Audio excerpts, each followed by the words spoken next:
I'm so bringing that back. Please. Unupdated, Pleasantly just rages. dragging everyone else into it. Oh yeah, pleasantly raging. All right, are we good to pretty much continue where we left off? Yes. so. All right. Well, good morning, everyone. Welcome back. Guten Morgen. So, plucking 2 table legs out of Willow's chest, that was an experience. Right. Excuse me. Referencing your map, Edgar, you are literally 1 room away from the vault. The storage room up here, the door leading to the storage room, will lead you directly to the chamber that leads to the vault, and presumably whatever you've come here for. Your ghostly friend still guards this room as best as it can. You've noticed it's gotten significantly weaker from when you entered at the beginning. For most intents and purposes, that's where we are. Take it away, guys. Wanted to sit here and joke and be like, because Glosson vomited last time. You did. It's still there, and it's gross.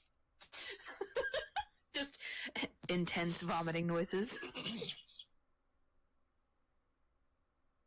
After what Edgar has pulled previously, he's kind of used to you doing that. Just, the most sensitive of my bunch of children. Vomiting around Edgar's like blinking around a cow. It doesn't matter.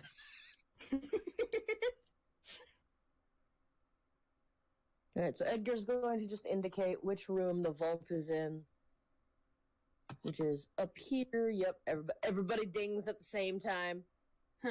I want to join the fun. Ding! Ding! Just a mirage of color. We are so easily entertained. Absolutely. Yep. By the All way, since we're looking at it, is this rubble blocking the door at all, or is that just sitting there? Oh no, the painting is just collapsed on the floor. You can step on it, step over it, no problem. Oh, it's a painting. Okay. There's a large portrait that's been knocked down by one of the support beams in the ceiling that's collapsed, kind of deal. Oh, well, that's lovely.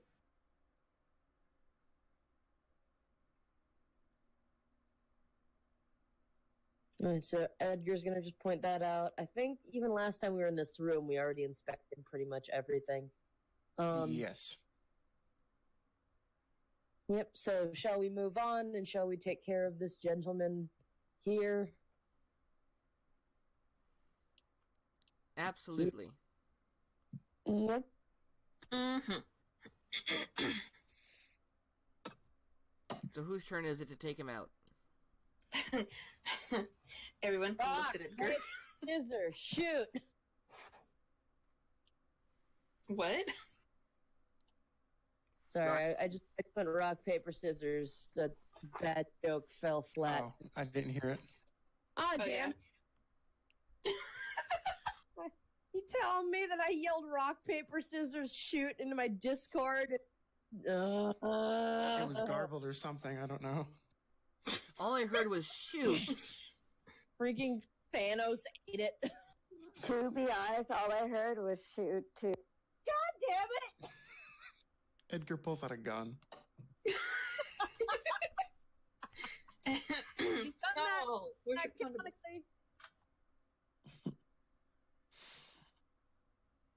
Hold up, where's my thing? Where's the thing?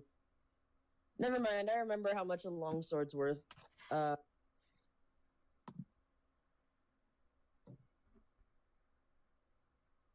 Alright, yep, guess it's me. All right. Alright, let's see how this goes.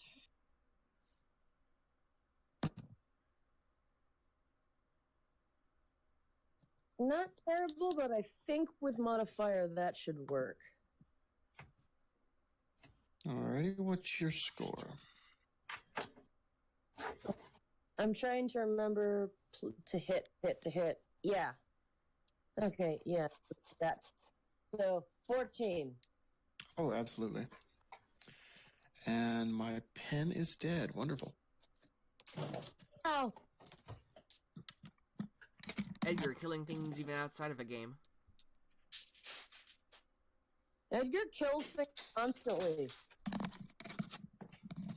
All right, I'm sorry. What is your damage? Rolling that now. Oh shit. Okay. Oh, 12? yeah, 1d8 plus 4, I believe. Nice. All right. So, again, much like before, with no resistance, you swing this sword down into this ghostly apparition. It slices right through it, and pretty much with one hit, you've just dispelled this visage. It's significantly weaker. At this point, it's on the verge of just being sad. But I thought the ghost was already sad. From Edgar's perspective. Just a bit of. No, very good. Now, you keep using the word dispel. Would dispel actually work on this? You're not sure. Ooh. Good Hey, where'd catch, you but that sleep? was not meant to be a hint of any kind. Sorry. But good question. Please Ed- don't die. Edgar's going to meander back over, sheathe his sword, daintily walk around Naora and the vomit. I'm moving Aora's token for today. Don't worry. And, By the way, thank you, but that was my mother, actually. So, sorry. huh? Well, please don't die. I coughed. He said, please. Well, no, I didn't cough. My mom coughed, and he said, please don't die. He must have heard her through the door. Okay. Where's my goddamn crate? There it is.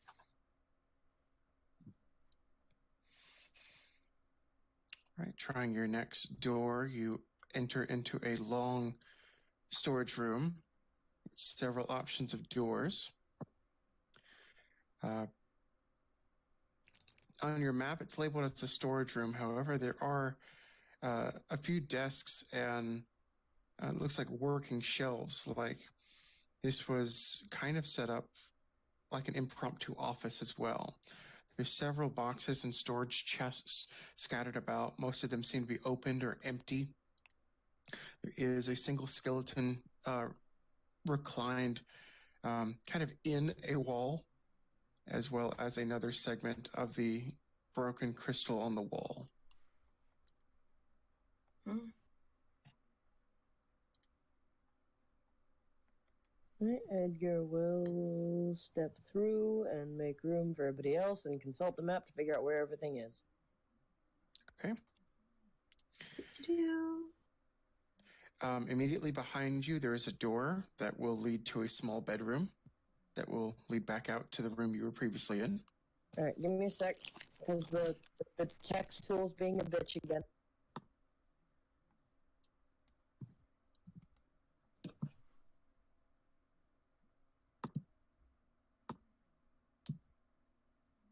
Okay. Both of these doors here connect into a small bathroom. Both to the same room? Correct.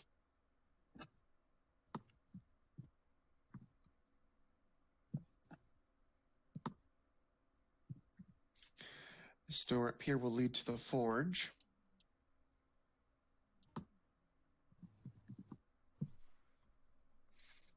And at the opposite end of the room seems to lead to the vault entrance. Ooh. What's this?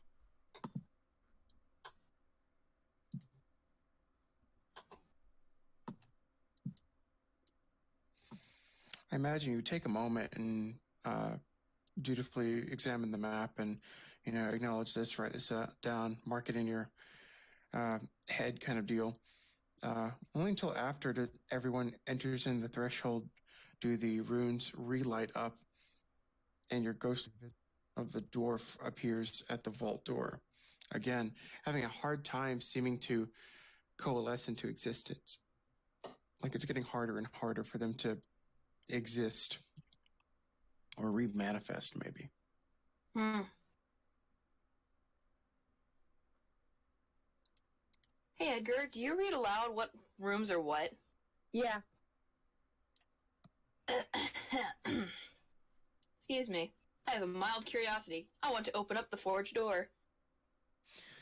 Okay, as you touch the handle, the ghost will immediately go for it. Lawson's gonna turn around and just. Alright then. Here we giggity go. All right, with a mere 11, I'm sure that does not hit. Not at all. All right, so this dwarf ghost floats over very quickly and swings down with its halberd. It swipes right through your form, but you do not feel any effect from it. Glosson just. Come now, darling. This is getting sad. If you'd like, we could start with you in initiative, so I suppose it would be your turn. Yee. Yee. I don't know why I did that. Anyway. Mhm. Can I just use like a. Well, I don't know. Would this hit it? Can I just use magic missile? Would it hit it? I Oh don't yeah, know. absolutely. Magical hit. Okay, cool. I nearly thought I lost my D4. I was wondering, like, where did it go? That's a. With the added point, that's a 4. A 3. And one more. 4, 3, and 5. 4, 3, and 5. All right. So 3 magical bolts fly out of your fingertips and strike this thing at 3 separate points. Upon the second impact of your second bolt, the apparition disappears. The third bolt kind of sails off to the wall and dissipates. Glosson's gonna turn around, look at Edgar, and just smile and give a mini bow, just like, I did it. Edgar will give you the supportive father thumbs up. He.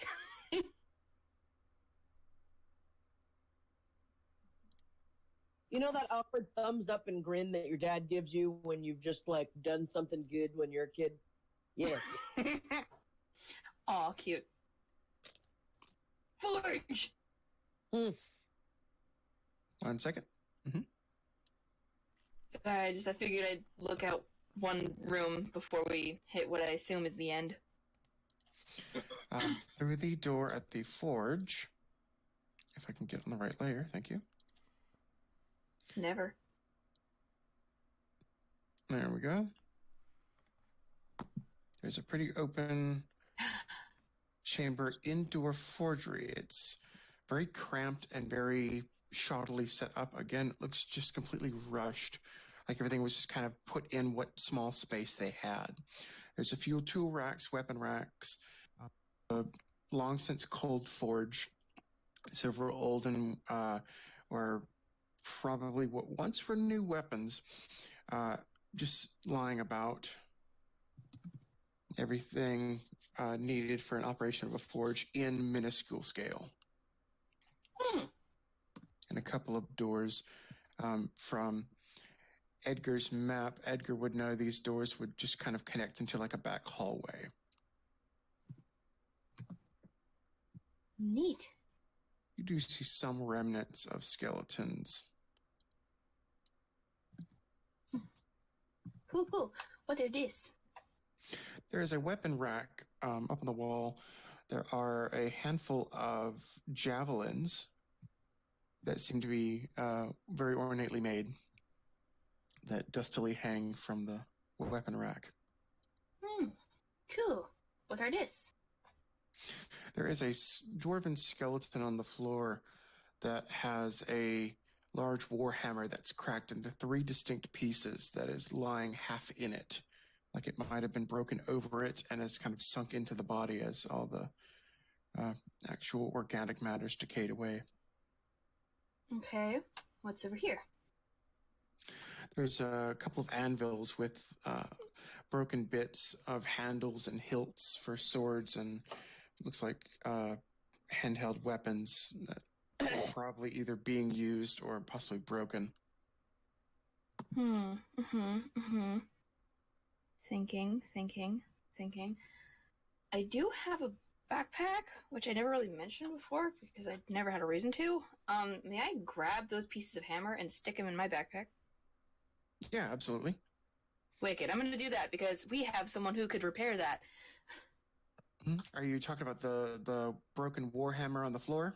Yeah. Okay, yeah. You've got 3 distinct pieces of warhammer. If anything, it looks like it could just be refurbished with a new handle, easily fixable. Yay! Glosson has a warhammer. Baby's got a weapon. Do you, just as a fun note, do you still have mending? I do.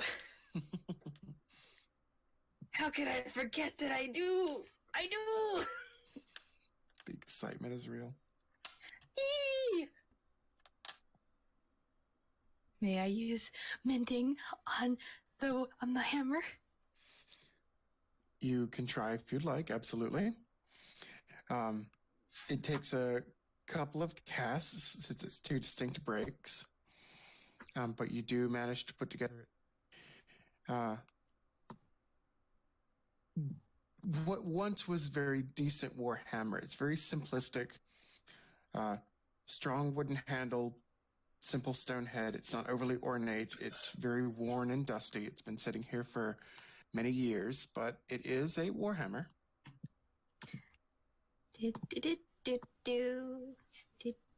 I will add in the stats of that later. You think, feeling it in your hand, even though it's put back together, you think you could easily probably snap the handle again with a good solid hit to something. So you think it might be best to get it checked or reinforced. Excuse me. Oh, absolutely. I'm assuming these are just tools or resources to make things. Yeah, there's a large pile of splintered firewood. You presume for use with the forge in some fashion. As well as you see, buckets full of coal about.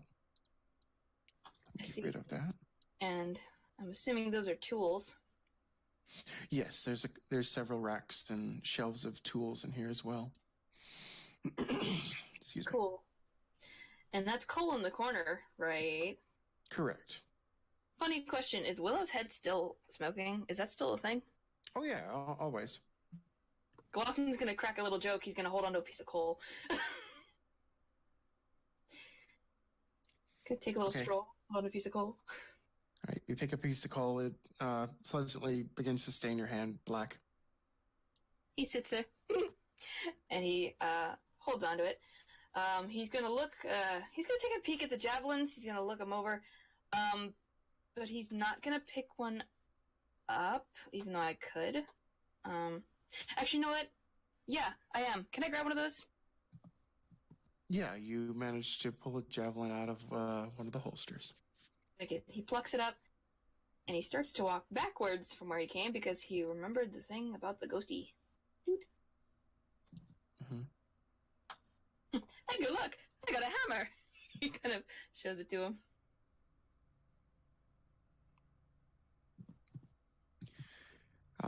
Here we go. Glosson, as you, I assume you back out of the room, literally backwards? Yeah. Okay. As you back out of the room, do you shut the door behind you? I mean, he probably would, formality-wise, Okay. but... As you are shutting the door, there is a moment, the opposite door here, you see the familiar beginnings of that ghostly apparition, and you shut the door without thinking. You realize, was I too quick, or was it too late?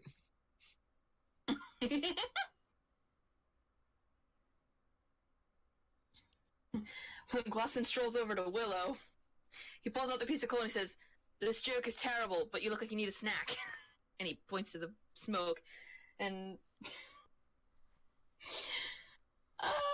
Glosson's not good with comedy. Gwendella will give a little stifled giggle, cover her mouth like she's not supposed to laugh at other people. There's gonna be a not so subtle smack to just to, I believe, your left. You're gonna look up. Freaking Edgar's palm is dragging across his face. I'd get hot about that type of joke, but instead I'm just a little steamed. Do you say that out loud? Yes. Coulson snorts. Something is gonna happily giggle. She liked the puns. Glosson just, this is why I like you. I like all of you. Anyway.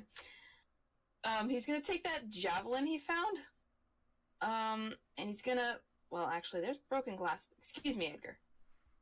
He's gonna miss his way over to Sumsen. Does she have a weapon right now, currently, in her hands? She's still got Edgar's magical spear. He's gonna just calmly hand her the javelin. If you'd like. She kind of absentmindedly takes it and expects you to explain yourself for a minute, and then just kind of looks it over. Back to you. Ooh. Then she really starts to look at it and gauge like the weight and everything, and that'll work. Wait, is this mine? Glosson just nods and smiles. I know you had one of Edgar's weapons, but I didn't know if you wanted another. Is it magic? Because I think we need a magic to hit a ghost. I don't think so. I'll still hold on to it. She looks back to you, seeing a slight bit of disappointment in your face. He just nods and, yeah, okay. She looks about her person for a second, like, where am I going to put this? And whether you look or if anyone cares, we'll say probably in the background, she reaches back and kind of fishes it through a segment of her braid down, like between her shoulder blades down the back of her shirt. Oh. She notches it in her braid and sticks it like someone would sling a sword over their back in a holster of some kind. So is it like, I'm visualizing this wrong, I think. Mhm. Did she just fish it through like a toothpick? Yeah. She just stuck it through like one of the knots of her braid close to the back of her neck, and it just kind of fished down, like down the back of her shirt. The best hair sticks. Yeah, like a gigantic chopstick in her hair. Cool. You get a grin and a giggle from Glosson. Looks good. Then he'll walk over, just kind of back behind Edgar and, oh, I'm done. Let's go.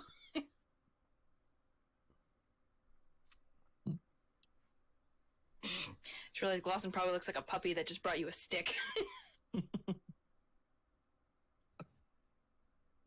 I'll get her a stick. Bitches like sticks. Becky, let me smash. No, Ron.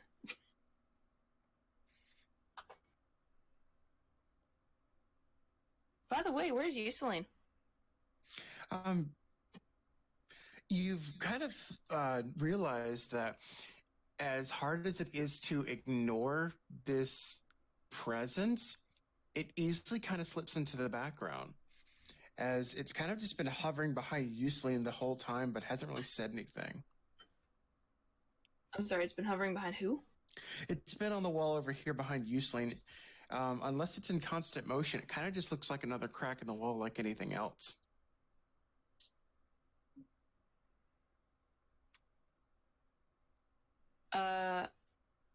Do you mean behind Gwendella? Because you're saying behind Euceline, but Euceline's what I'm talking to. Oh, I'm sorry, Samson, I apologize. Right over here on this wall, yes.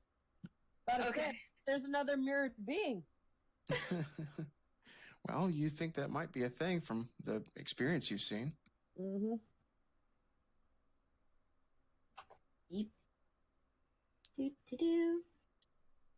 Also, worth noting, when Glosson went into the other room and the dwarf just started to recompose on the other side, did the dwarf appear from our room? No, they did not appear back in this room. Okay, cool. Free ride. Mm-hmm. Ding. All right. Opening a very simple wooden door again, you find a small chamber with what looks like a large stone dais that seems to have large stone wheels with chains attached on either side. There's a single ivory chest right about the doorway, and there is a line of the blue runes that cuts off the entire room just before the dais.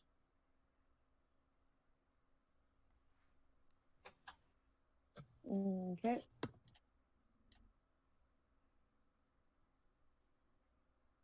Yeah, check out this dais.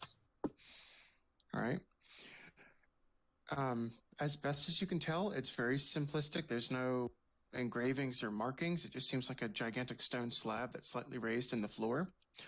You can easily tell from a large, what looks like a lock lever device on one of these large wheels, that this platform will most likely lower into the floor. Cool. It looks like a lift. Cool. Makes sense.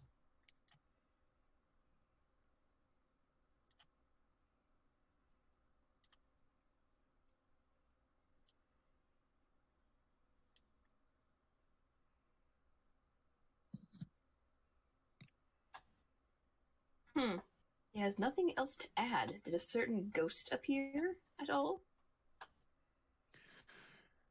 Not in your room.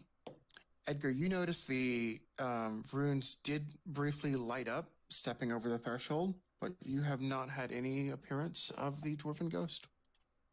All right. There's a blue line on the floor. Why does that make me uneasy? That's Abstract. No, I'm kidding. that's the runes. Whee! Token's sake, Gwendol's with you. Thank you. Mhm. I see. This is a very small room. All right. So checking the whole lock lever system. That means somebody's gonna have to stay up here to maneuver it. Sorry, no, the lever is actually on the dais on that side of the wheel. Think of the elevator with the lever inside. Oh, okay. No, it's on the dais. Amadeus, what? On the dais. Wait, is the dais on the elevator or what's? Wait, what am I facing? This large stone platform here would be the lift. And this is. There's an ivory chest that's just kind of laying about the doorway. Oh, okay. Is it locked? It doesn't appear to have a lock on it, no. Does it have runes on it? It does not. Does it have Can I- teeth? As near as you can tell, it does not. Can I check it to see if it's booby trapped? You poke it and it slightly moves. It seems to be heavy in nature. It looks like it dead up. It looks like what? It seems to be heavy. It looks like it's actually made out of solid ivory. Ooh. Damn, okay. Friggin' how many narwhals had to die for this? Oh, if only someone had a bag of holding.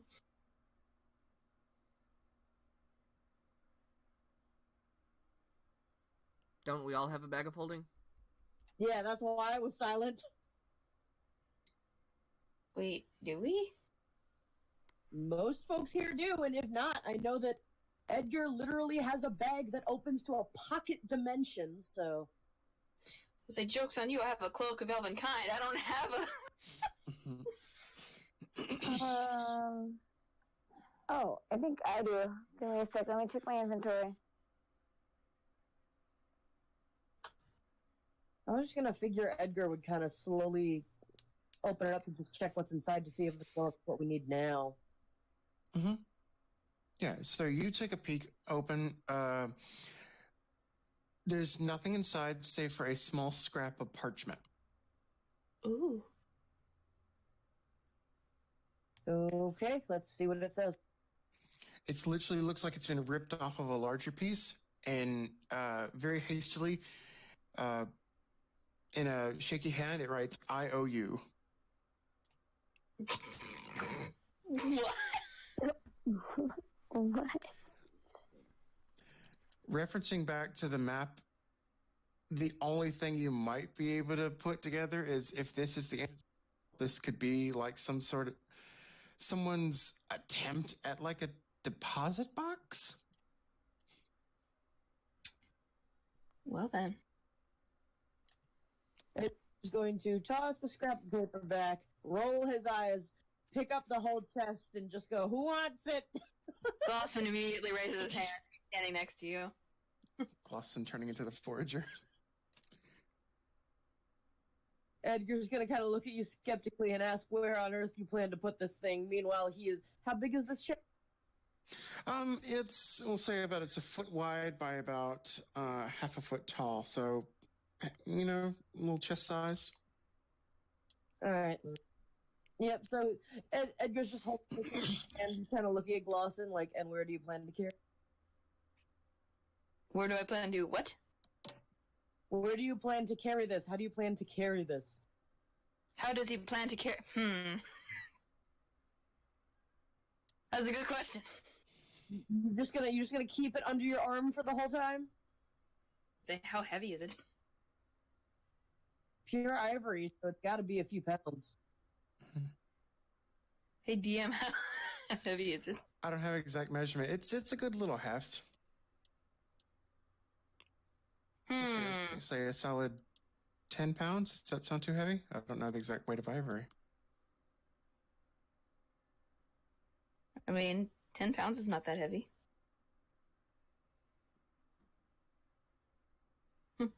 He kind of, he sits there and he thinks for a minute. He gives a little shrug.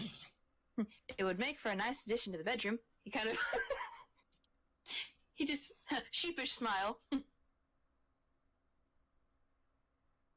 Edgar will kind of roll his eyes halfway and fork it over.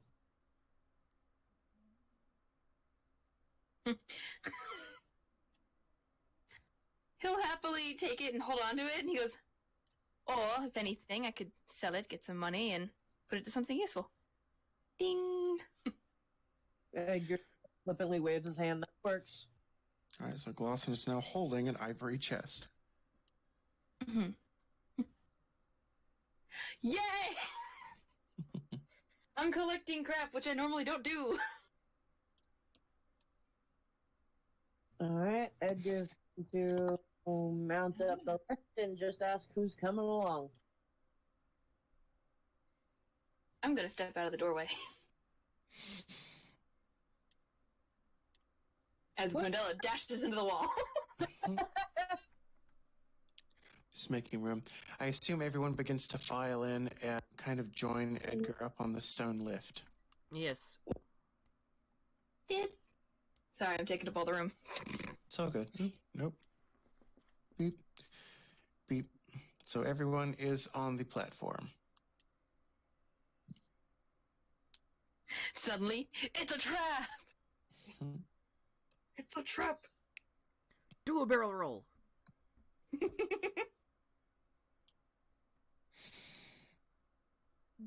All right, is Edgar literally going to be the bellhop here? Apparently. Elevator attendant? All right, so you give this lever a good budge, and it takes for it to come unlodged, but the whole system jerks for a moment. It obviously hasn't been used in...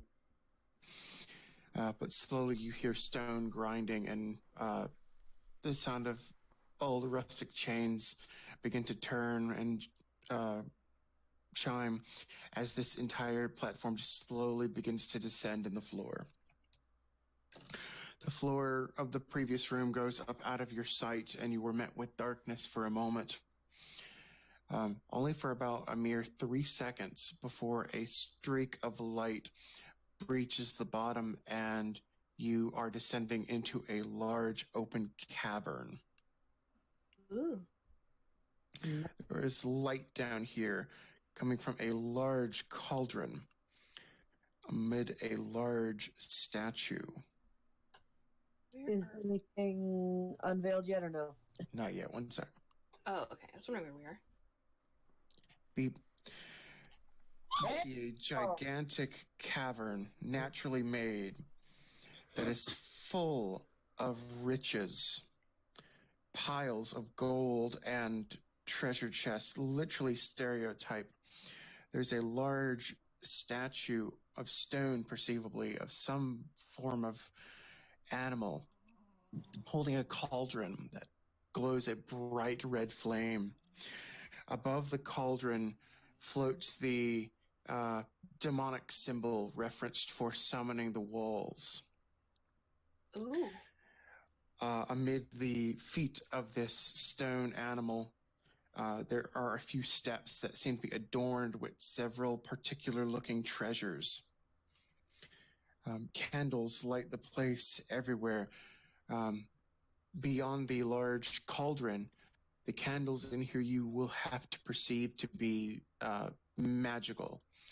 Otherwise, someone has to be down here relighting these, given that no one's been down here in near century.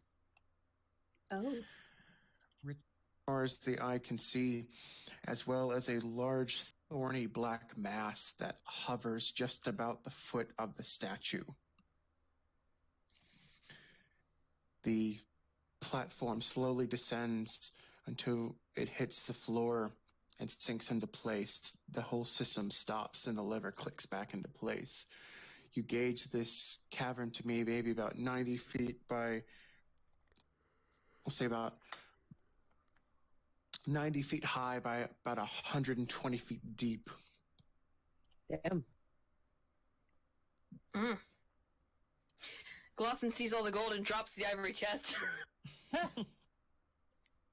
Edgar winces when he hears the crack of the ivory against the freaking floor because well, nice, damn it.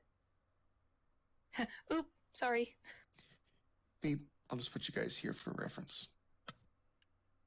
What is this right here? Closer to you, about halfway through the room, in a relatively empty spot on the stone floor, there appears to be a single, very bland-looking urn that seems to stand out. It looks like it has a depiction of a dwarf on it. I'm sorry, a depiction of a what? My computer. Of a Went black. dwarf. Oh.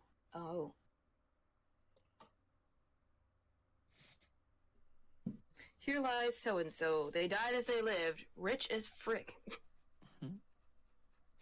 Say, as of right now, everyone's still on the platform. We're not in initiative or anything. Just tell me what you'd like to do. Not touch any of the treasure until we know it's safe to touch. Mm-hmm. True. Accidentally Indiana kicks the gold Jones coin, everything turns to lava. Oh god. You try to escape the Cave of Wonders.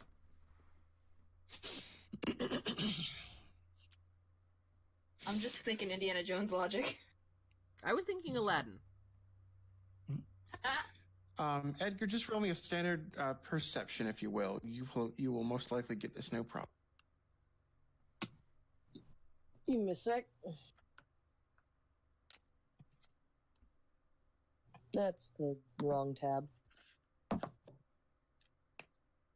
Or what's your passive perception, I should say?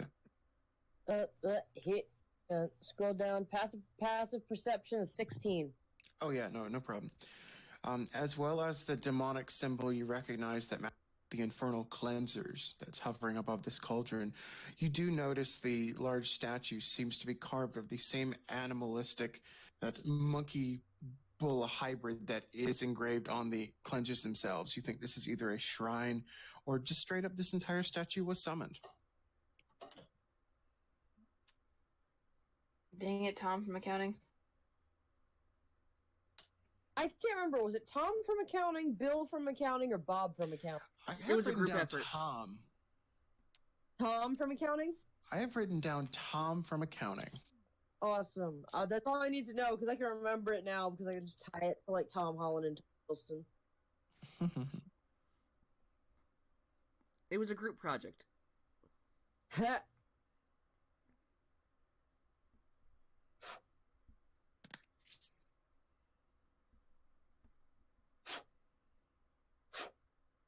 Sorry, hang on. There's something in my eye, but y'all can go ahead. Mhm.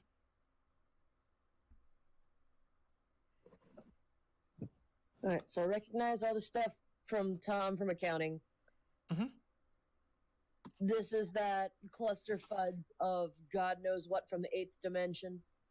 Yes, it seems to be slowly trying to make its way towards the steps of the statue. Okay, that needs to be. That's kind of cautionary, but I see a book. I want the book. I'm gonna slowly step forward and check out the urn. Hmm. Making your way across the room, you easily step on gold on the way. There's no real avoiding it. Nothing immediately triggers or anything. There's nothing to make you. It's just immediately. At least not upon touch. Can I roll to check any sort of magic presence in the room? Oh, absolutely. Go ahead and roll me that. I'll get to you in just a second. Okay. Edgar, there is a large urn that obviously stands. Seems it catches your eye in a couple of ways. It seems very simplistic compared to all the other actual, fanciful treasure in the room. The urn itself has a depiction that looks similar to the dwarven ghost you've been experiencing. The actual portrait that's been engraved on here looks like it had space to have any face engraved on here. But under that space, it writes, "He who is last." Mm-hmm. All right. I look inside the urn. You quickly pop the top, and it is ashes. I snuff the ashes. I don't know what that was my first. Coco, are you all right? No. She's on a hype train this morning or something. Signs of cocaine. I got 5 hours to sleep.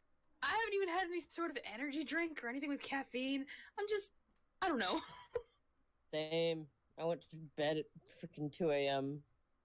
I went and saw Avengers Endgame, and then I had to freaking do an assignment. Oh gosh. I am a smart person. Anyway. Well, yes, you are, but that's besides the point. Bull. I'm calling that bluff. Anyway. Roll a bluff check. I'll do this. I'll roll the bluff. Roll it. Oh, okay. I was kidding, but okay. No, you started this. About to say, good luck beating me. Let's see if you can. Oh. I've lost my dice. Ha! Okay, I rolled. What'd you roll? I rolled a fox. Nat 20! Nice. Please. She takes the compliment for now. Conditionally.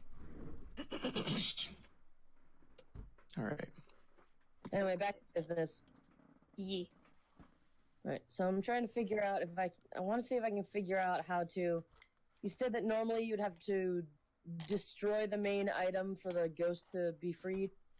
You think this works like a reliquary from what you're seeing? If you pretty much just, if you do anything that separates these ashes from this urn, you think you can probably just dispel the ghost or set it free. You think, from what you've experienced, you think the urn itself would probably be the binding agent?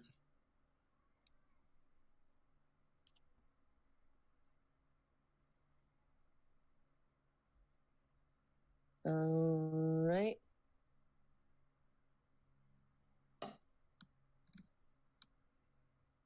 I don't want to be disrespectful and just, release the ashes wherever. Throw them into the fire. Oh, Is that disrespectful? all I imagine that is that the ghost would just burn. I don't think that's how that works, but I just imagine the ghost just slowly setting on fire, just like, why? No. Is there like another vase or something nearby? Oh yeah, you can find an ornate vase or other form of Put it in the ivory box. container. Good, but that's now Glossen's, so. Plus, it also probably has a crack in it now that it's been dropped. Well, I don't know. Ivory's pretty strong. Hey, DM, did I crack the chest? Because we brought it up twice, yes. There's a solid split in the bottom. Oops. Can I use mending on it? You can. You spend a moment and try to mend the ivory. Oh my god. Hey!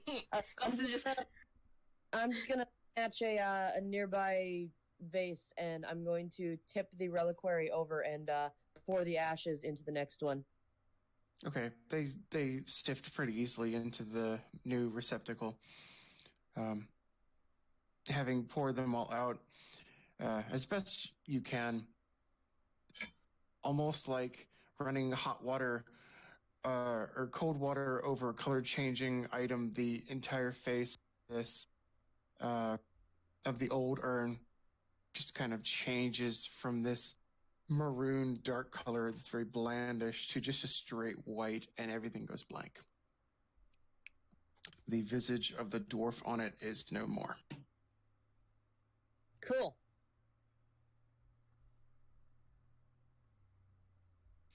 Meanwhile, the complicated figure is tossing gold. You see it trying to walk its way through a segment of gold towards the steps. As it does so, you see coins kind of fly out in various directions, like being picked up by a miniature tornado. Edgar's ducked down to try and avoid the hail of gold coins. It's not hard. It's not throwing everyone. It's just throwing the occasional one, but they're kind of getting launched out lazily. But I got a mirror so we can contact Yuseline and ask him if, like, it's okay that this thing is heading for that or not. I mean, I do have a pocket mirror. I've always had it. I just didn't bring it out this time. Glosson pops open his pocket mirror. Hello? You see the face of it crack pretty nastily, and you hear the voice in your head. Hi. Hi, so, your friend has returned, and, well, he turns it around. Oh, don't show me that. Oh, it right there. If anyone's attempting to look, you think it from what tiny minuscule mosaic appears on this mirror, you think it looks like someone frantically trying to point. On the what is that, a statue? Whatever. The thought. It shouts, trying to get your attention. Focusing in, you see a large black mass sitting on the steps at the feet of the statue. That looks like about maybe a 2 foot by 2 foot semi-spherical chunk of what looks like the same material the thoughts are made of. This star field. Oh, I just thought that was like a black blob like the frickin' Venom movie. That's what you get for not asking. No, there's a lot here I can't do exact. Always feel free to ask questions. Yeah. But you guys are still quite a ways across the room. But from what it looks like, that complicated creature is trying to go for the thought. I guess that Arcana check would have rolled for something. Mm-hmm. Oh, geez. Does that mean we have to race it to get to it? It's relatively slow.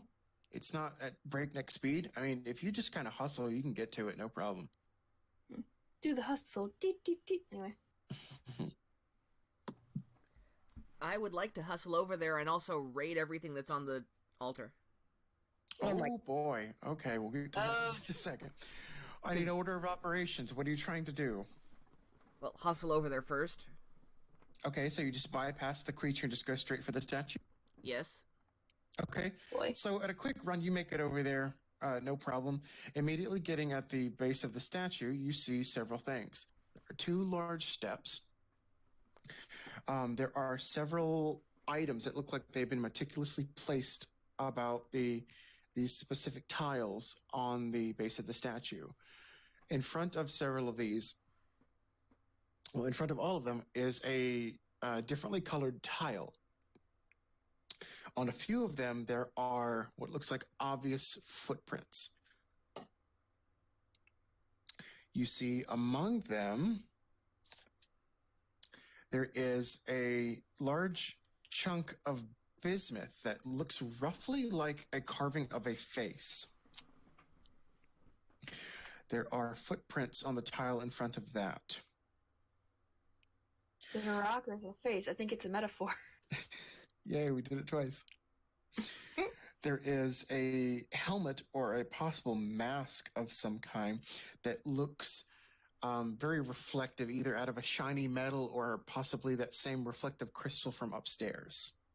There are footprints on this tile. There's about a 2-foot Pac-Man shaped chunk of what looks like a huge chunk of a thought resting dead center. There is no footprints on this tile. There is a small golden snake necklace. There are footprints. There's an impressive looking book.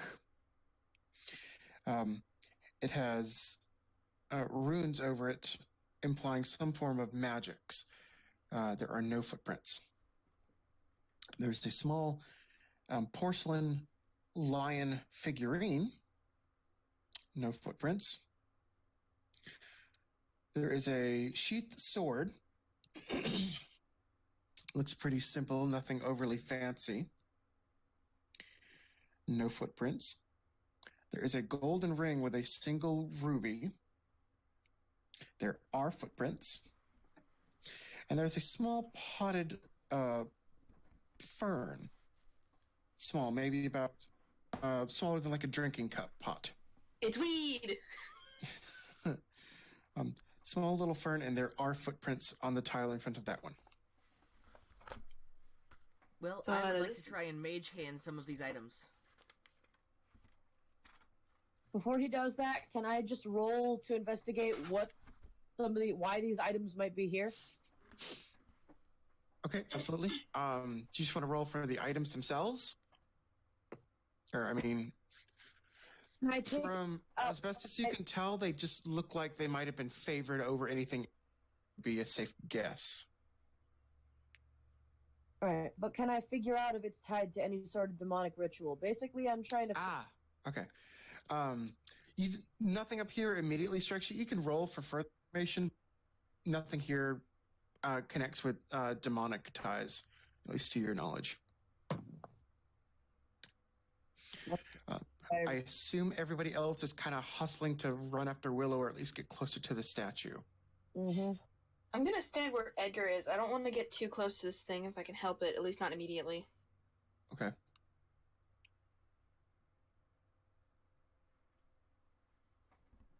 Is everyone good, or can I start grabbing shit? Edgar won't be able to act in time before you start grabbing shit. I don't think any of us will be able to, so... I would like to mage hand that book first. Okay. So you mage hand the book. Is there any reaction of anything? Yes, I'll need you to roll me a wisdom saving Oh boy. Wisdom saving. Okay. with disadvantage. Not so good.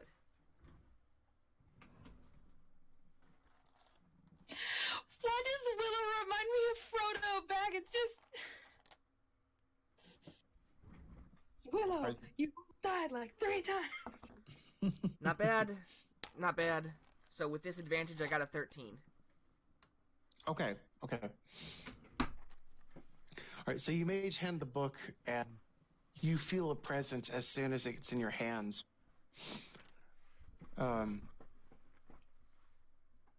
You think about it for a moment. and you shake it off.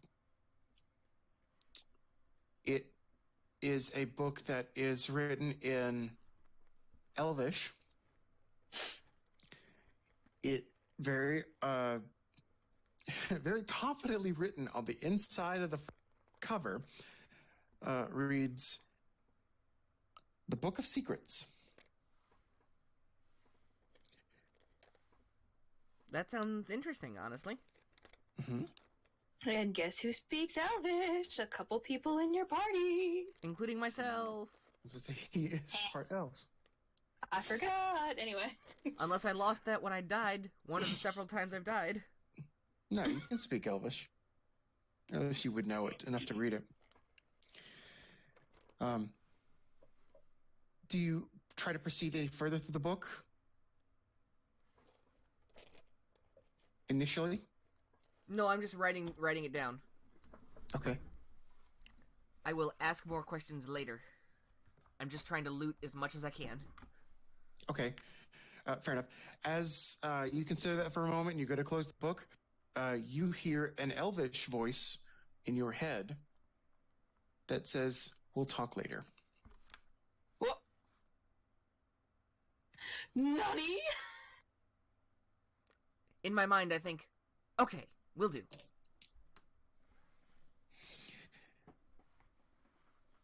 Okay. As Willow's beginning to snatch stuff, I imagine everyone's trying to catch up or catching up.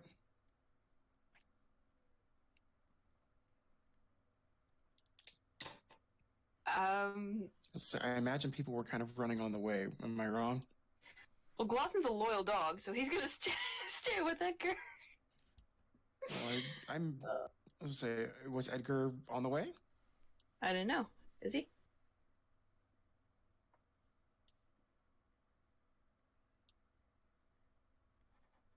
I'm Is sorry. Glosson- Willow, you can put blacked out. Book of What? Secrets to your. You can put Book of Secrets in your inventory.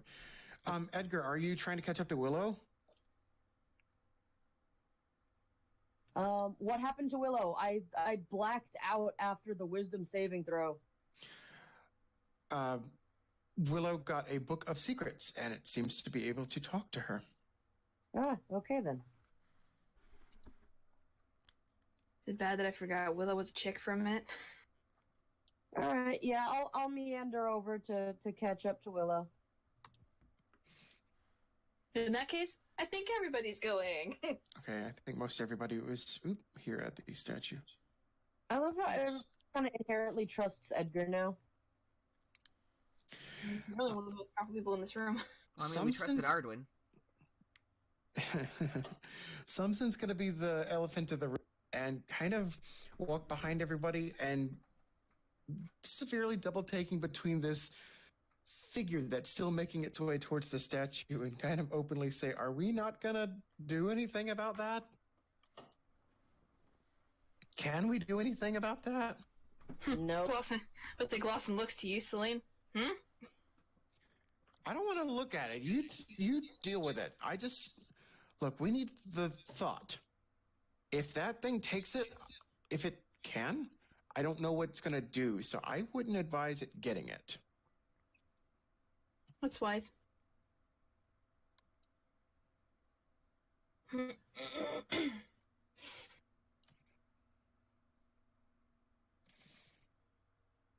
Alrighty, Demon Daddy, you gonna go fetch the thought? Dear Lord. Love you too. Oh God. All right, here we go. Stepping forward. Okay. Because I imagine Willow's you're snatching and grabbing as fast as you can. I imagine you're going to get something else, Edgar, up to the statue. Am I correct? Yeah. Okay. What would you be going for next? The lion. The little figure. Okay. Which one is that? There's a small little porcelain lion figure. Ooh. Okay. So you may hand that. Give me a wisdom saving throw. Is like everything here cursed or something? Probably. 14. Okay, that's fine. So you snatch this little porcelain figure. Just seems like a little porcelain figure. Cool. No magic, nothing to it.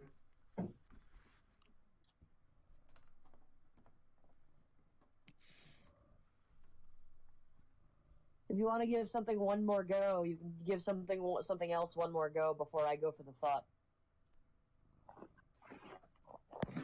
But I want all of it. Say, is anyone else going for anything? So getting this close, Samson's going to kind of ponder everything up there, but she's a little more focused on the creature. I say, what all is up there again? I know there's a What is- sword, a ring, a bush. There's a bismuth face. There's some sort of reflective mask, obviously the thought. There's a snake necklace, a sword, a ring, and a potted fern. Tiny potted fern. Huh. A baby shrubbery. Yes. And where are the footprints? Not really. I was just gonna stand back just in case people need help. Okay. There are footprints on the tiles in front of the ones marked here with white lines. The face, the mask, the necklace, the ring, and the fern. Is there anything I can roll to determine why the footprints are in front of some but not in front of others? You can give me an investigation roll. It's not immediately clear.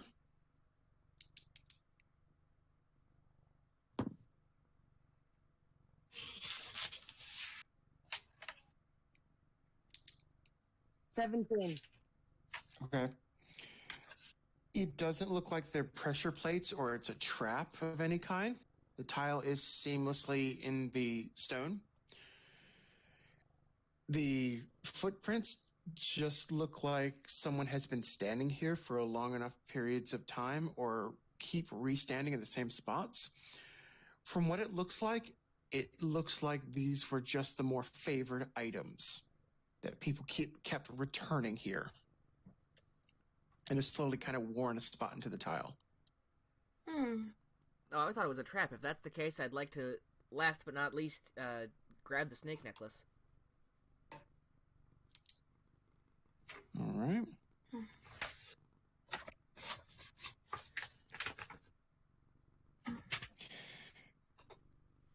Okay, so do you mage hand that, or do you just run up there and grab it? Mage hand. Better be Okay. safe than sorry. That's fair. So you snag it. You can feel presence to this one. You know it has some form of magic to it. You're not immediately clear of what. It's maybe about a good foot chain, foot and a half chain of necklace. It's one of those necklaces where the snake clasps on it to its tail. Mm-hmm. It's got tiny little ruby eyes. Can I attempt to get the shrubbery? Yes. Willow, do you pocket that or do you put it on? I'm gonna pocket that. I was about to say that's such a teasing question because it's always like, do you put it on? That's a trap question, and It is, and I'm sorry. And you know me, when you give me that option, I immediately want to do that. Just because I do dumb shit. That's fair. That no matter what way you say something like that, that always sounds like a trap question. That's fair. That's fair. Okay, yeah, Glosson, you can grab it. Do you run up there and grab it? I guess he's gonna be cautious, but he's gonna go and pluck it and then move out of the way of that thorny McJiggy McCrap because it doesn't think it's that far away. Okay, so you and Edgar kind of run out there at the same time because this is all happening about the same instance. Edgar, we'll get to you in just a second. Glosson, you run up there and you grab the little potted fern. It's about the size of the plants you have over here. It's just a tiny little pot. It's got maybe about 4 or 5 little leaves. It looks like a wild fern. You can tell there is some sort of magic influence of this plant, but you're not sure exactly what. Lovely. You never have to water it. Oh, that's cute. All right, Edgar, what are you doing? I am Groot. That was cute.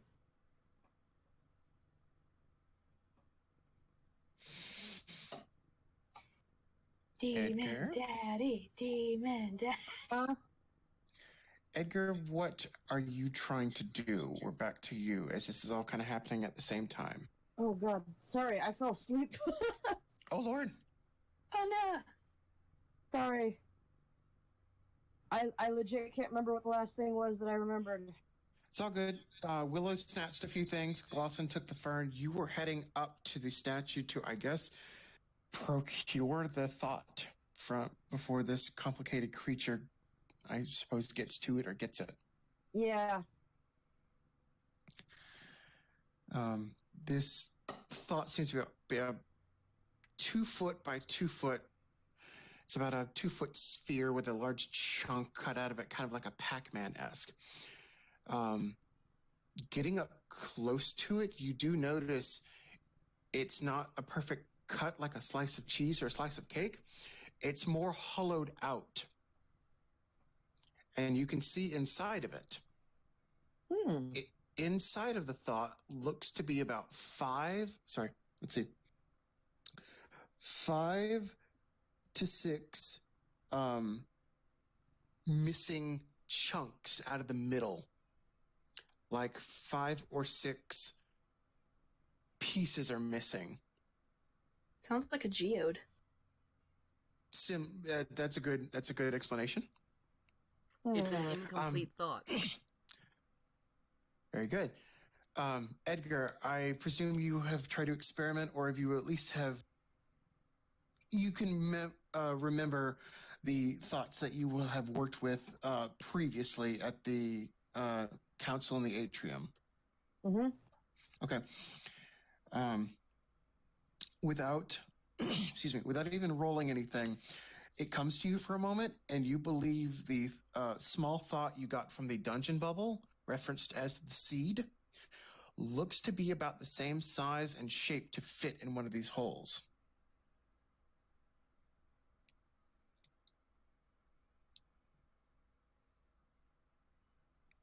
Bitch, I've been saying for so long that we've been doing an Infinity Stone quest. Are you telling me that you just gave me a goddamn Infinity Gauntlet? I'm saying if they match, you think there's possibly 4 to 5 more of these somewhere else in the open world, not just in Lost City. And then Demon Daddy snaps and half of our enemies disappear. And that begs the other question. If this is in the overworld as such, how did it get out of Lost City? And how many more are in and or out of Lost City?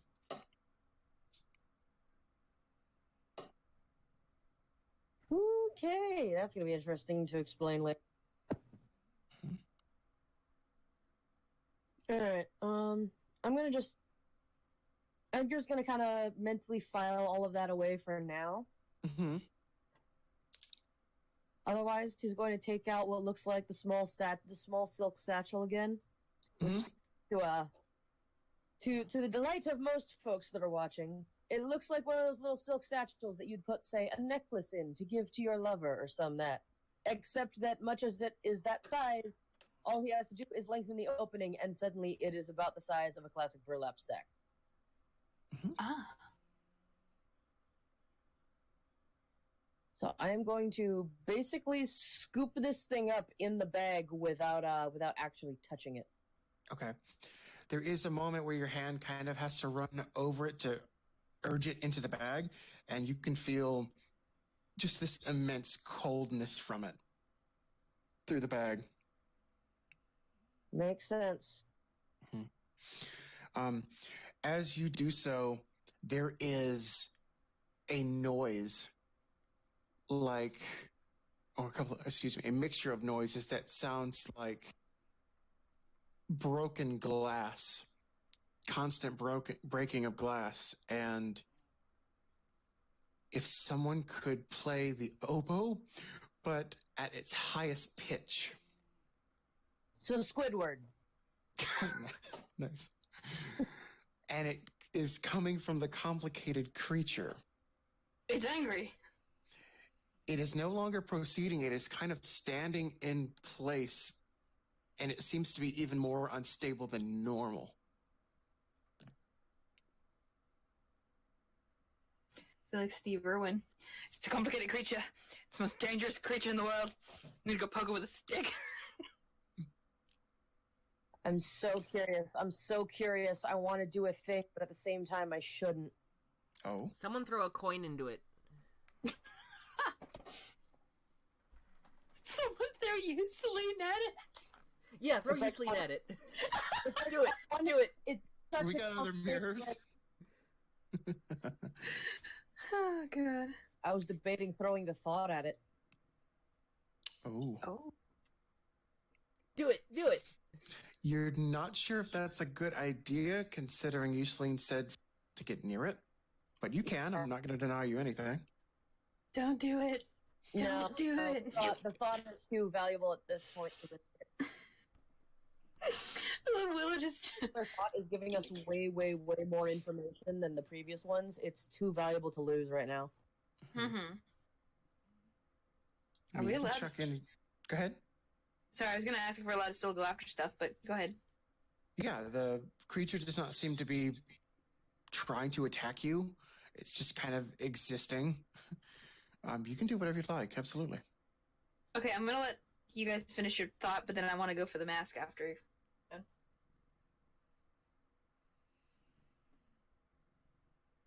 Unless you all are done, in which case I didn't interrupt and I apologize regardless. No, I'm good.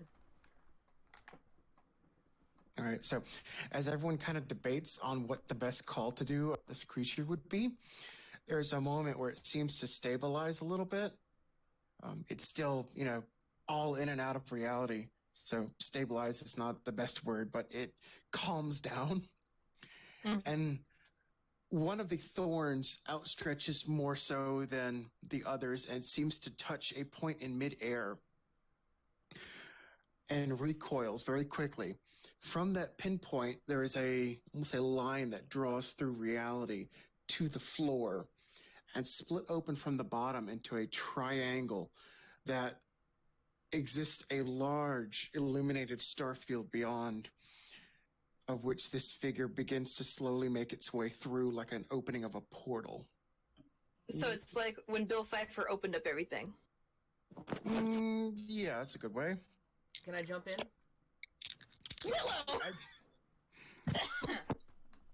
Edgar's not guard your suicidal ass anymore.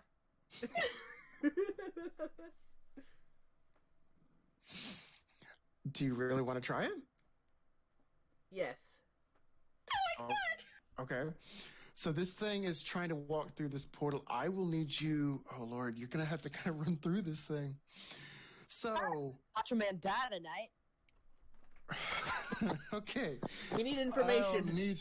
I need you to roll me a con save again, and I need you to roll me a wisdom save again. This time with disadvantage, All right. and roll me another d12. Okay.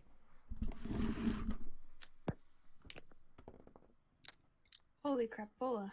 Con You save just- 16. Okay, so you keep your lunch and everything. Good. Wisdom save. Was the wisdom save with disadvantage? Yes. Okay, so I'm probably going to belay that 17. What's the next one? 13. Okay, not bad. I need your d12, please. I need to fish out a d12. I didn't think I'd need one. Mm-hmm.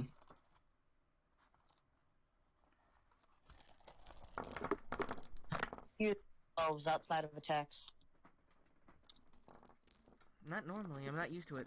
There it is. I have 1. I need to get more d12.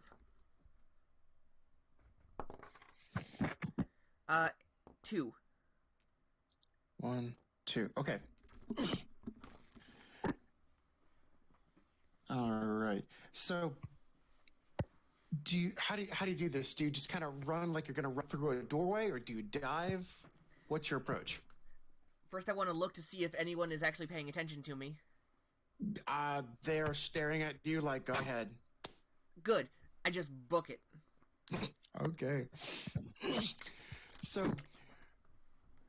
against, I'll say, my better judgment, you go running as best you can through this creature into the portal, or so you think. there's a moment where you run through this figure, and to everyone else, it looks like you just bounce off of the portal, like running into a brick wall. But to you, you run straight through this figure, and for a moment, see, here, I got this. Countless worlds, Oh my god. starfields, and there are these masses of tendrils, these figures that are slowly enveloping and snuffing out these lights. It all masses into the middle where there is what looks like a corrupted looking constellation that looks like a corrupted five-pointed star that ends at a broken circle. This is embedded into your mind, and you hear a voice you have not heard before that gnaws at the back of your head that says, "Another has come to serve." You are immediately met with this stinging sensation all throughout your right arm, and it is unbearable to the point you feel no choice but to scream. Everyone hears Willow let out this shriek as she falls backwards. The portal is gone. The creature is gone. You are back here, and your entire right arm is covered in gold coins embedded on the outermost layer of your arm. Well, that's to Like be it- expected considering I'd fused with the table. It was trying to sew into your arm. You are positive by the constant singing and the fact that your hand is now turning a dark purple blue. One of these is lodged somewhere where it shouldn't be, or maybe a few of them are. Uh-oh. Quickly, somebody to amputate.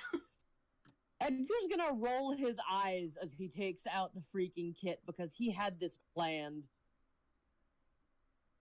He knew that something was gonna go wrong. He already had the med kit out.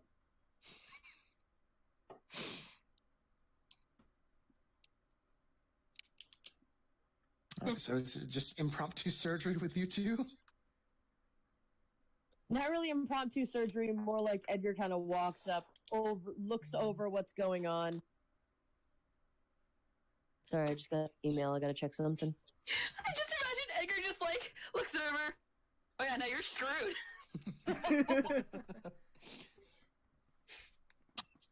I've got more research material for you.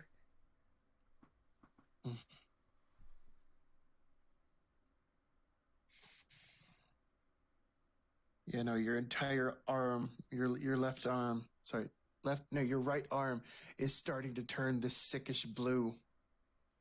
Y'all got a clogged artery. There are coins on your armor, in your armor. There's some that are flat on the side of your arm. You attempt to turn your arm. You see one just straight up sticking midway out of your forearm. You're sure you've got a few in you from the distends and coin-shaped bulges you have. Ugh. It does not feel pleasant at all. She needs some milk. Meanwhile, Glosson, are you still interested in getting anything? Yes. Did you want to do that now? Well, Edgar seems to have that under control. Well, of course he's gonna make sure that everything that Edgar's, that everything is under control. He's concerned for his friend, of course, but he just kind of moseys over and just, like a cartoon, goes and snatches it. What were you trying to grab? I'm just The trying to do mask. this while Kate's doing her emails or whatever. I would say the mask, and I was thinking about going for the ring as well. Okay. Kind of just cleaning up what Willow didn't snatch. All right, so you grab the mask. There is some form of magic associated with it. It seems to be just like a simple facial cover. It's your android mask. Oh, okay, cool. It's just a blank slate and it's reflective. Now I have a visual. Thank you. Do you put it on? Do you store it? I'm gonna store it. Because I'm not putting that crap on without knowing if it's bad. That's fair. And the ring. Same deal. You can tell there's some form of magic. What's the last thing that's left? Second. There is, sorry, I deleted it. There's a sword, and there is a little bismuth chunk that looks like it's attempted to be carved into a face. Okay, I'll take the bismuth chunk. Does the sword seem to have any magical property, or is it just a sword? Mm-hmm. 1 second. Okay. For either one of them you take, I need you to roll me a wisdom saving throw. Oh boy. Yeah, I kind of... The sword with disadvantage. I wasn't gonna grab the sword, I was just gonna see if it had any magical properties before possibly picking it up. I was supposed to say, you can't tell without trying to do a detect magic. And doing a detect magic, you can tell there is some sort of magical property on it. Okay. Ooh, okay. 13. 14. For the bismuth? Yes. Okay. So you pick it up. It's just a nice little, about 3-inch chunk of bismuth. It looks like someone tried to turn it into a face. It's not the neatest. Cool. And can I unsheath the sword to look at it? Is it in a sheath, or is it just laying out? It is. It is sheathed. You unsheath it, but as you lay hands on it, I do need that with saving throw with disadvantage. Oh, with disadvantage. Okay. Yes, please. Oh, damn. My first roll was good, too. Okay. Well, it's the same number both times, 17. 17, nice. All right. So, you unsheath the sword, and it is a very simple blade. It has a kind of a golden tint to it. There's no real markings to it. How far do you unsheath it? Just enough to take a peek at it? Do you pull it all the way out? Well, since I have it and I succeeded, I'm gonna take the whole thing out and hold it. Okay, you fully unsheath it. I will need another wisdom saving disadvantage. I'm sorry, you'll need a what? Another wisdom saving throw with disadvantage. Well, son of a gun, what have I done? Willow, why didn't you go for the sword? Okay, that's... And come on, Mama needs a new pair of shoes. Okay, 13 was my lowest number. Okay. All right, you hold the sword aloft, it shimmers for a moment, and you hear a very annoying voice in your head. Scream like a girl! No! Oh no, what have I done? Literally, this thing says scream like a girl and Glock goes, ah! And he actually screams a little bit. No one else hears anything, but Glosson just yeeps for a moment. I'd turn around really quick, like, are you okay? You see Glosson standing there, he blinks. I don't know if I like this one, but he sheaths it. All right, you sheath the sword.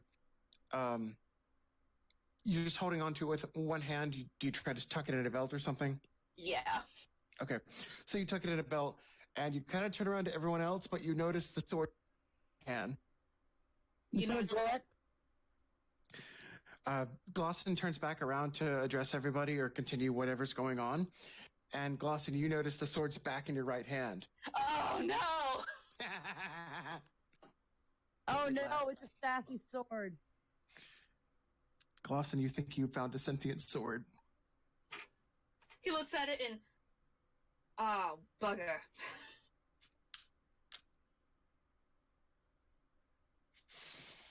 This isn't funny anymore! At least my book knew there was a time and place for everything. So Edgar and Willow, what's going on? Oh, I rolled medicine to try and figure out where the coins are in her arm so I can try and remove them and see if they even are removable in time.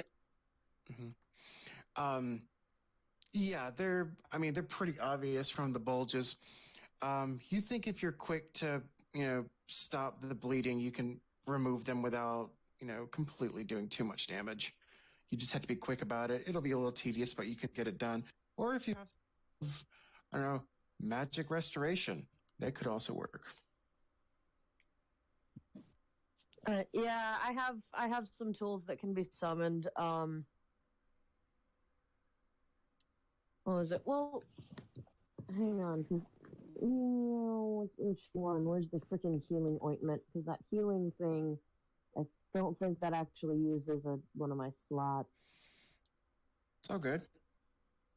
I just want to check and make sure it doesn't use up a slot because I don't want to. Just say you won't. We're at the tail end here. You're not going to need it. It's fine. Okay. Otherwise, I'll also enlist Nayora's help to just put pressure on the wounds as I cut these things out. Like it's gonna be like really quick flicks of the knife to the point that Willow, you're probably barely even gonna feel these. Mm-hmm. That's fine. Nayora will nod and come over to help. Yeah, Right. basically, it's gonna be a quick flick of the blade before Edgar's going to pluck these coins out of your arm. Every time he plucks one out, Nayora, you're supposed to put pressure on the wound and apply some of. He's gonna hand you like a vial of some kind of ointment to apply once the bleeding slows. I'm trying to remember how all this goes down because Willow's more than likely going to have to be like lying down so that we can hold the arm upright. So you guys take you have time to take what to do this impromptu surgery. Again. Mm-hmm. Yeah, it goes by fairly without complications, fairly easily. I swear to regret God, nothing. I have a lot of information now. I swear to God, we're gonna head back to the circle, and there's like everyone's gonna come back down to the common room at some point. There's gonna be a chalkboard up next to the bulletin board now of times Edgar Marlowe saved my ass, and everyone's name is gonna be up there.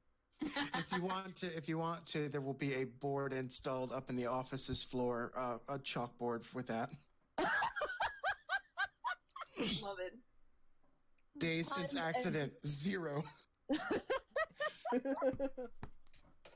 Days since Marlowe saved someone's ass. Days since Willow did something stupid. All right, so something officer. You guys get that taken care of pretty easily. Anything else you guys like to do? Willow, despite the ointments and such applied, there's still going to be some weird feeling in your arm for a little while. So your arm is likely going to be in a sling for the next few hours. No worries. I'm used to that Edgar IRL too. Edgar, just take 2 and call me in the morning. Yep. Nice. I had a weird thought just now, and I don't want to execute it, but I had a thought. Mm-hmm. What if Gwendella possessed the sentient sword? She might have to battle for control. That's called schizophrenia. I won't make her do that, but I thought about it and I was like, huh. She'd try to have to overpower it, most likely. I could just see like 2 ghostly figures smacking the shit out of each other. Rock, paper, scissors. Aw. Nice. But no, I wouldn't make her do that.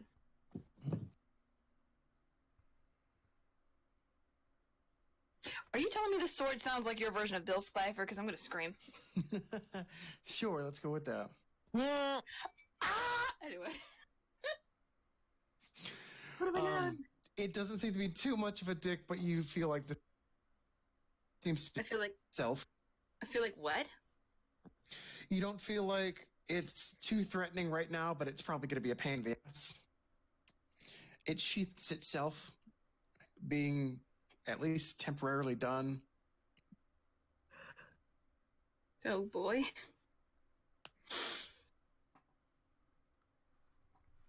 It does that right now.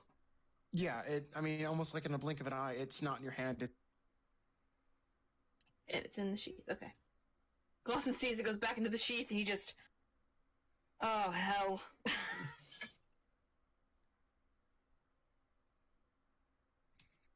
But after that, he's gonna walk over and make sure everything with Willow and everything's okay. Mhm. Because I'm Yeah. a decent friend. Arm sore, arm numb, up in a sling. For the most part, everything went over very well. Good. The creature is gone. The thought is procured. May I just mention how Glosson, for the most part, is like a pure opposite of Willow? Glosson runs away from danger. Willow runs into it. And Edgar sometimes causes it. That's fair. Ah, the three perfect balancing... Anyway. Well, you've gotten what you came for. And then some. Yes. Time to get the fizzity freak out of here, boy. I assume we're going to begin to make our way back, unless someone tells me otherwise. Yes, please. We're back to the elevator, but just before we hit the elevator, Edgar's gonna kind of turn around with a thoughtful look on his face and go, so, technically, since we discovered the vault first, who does the gold then technically belong to? And he just kind of gestures to the entire room. Glosson just shrugged, probably the circle. Would it be wrong? Something kind of meekly chimes in. Would it be wrong for me to say we should leave it in memory? No, not at all. It's not like we can't come back, right? If we needed it. She kind of catches herself. Hand to the back of the head like I'd say that.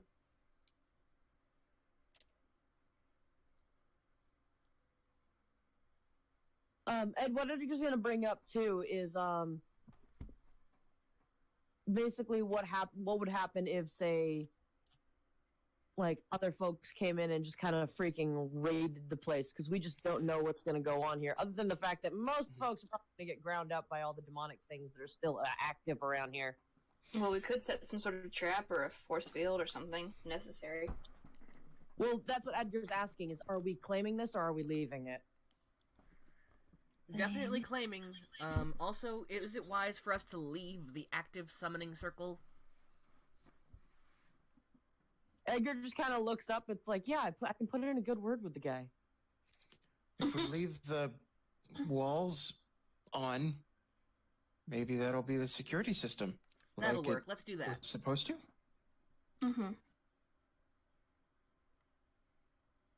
As long as it doesn't affect us on our way out.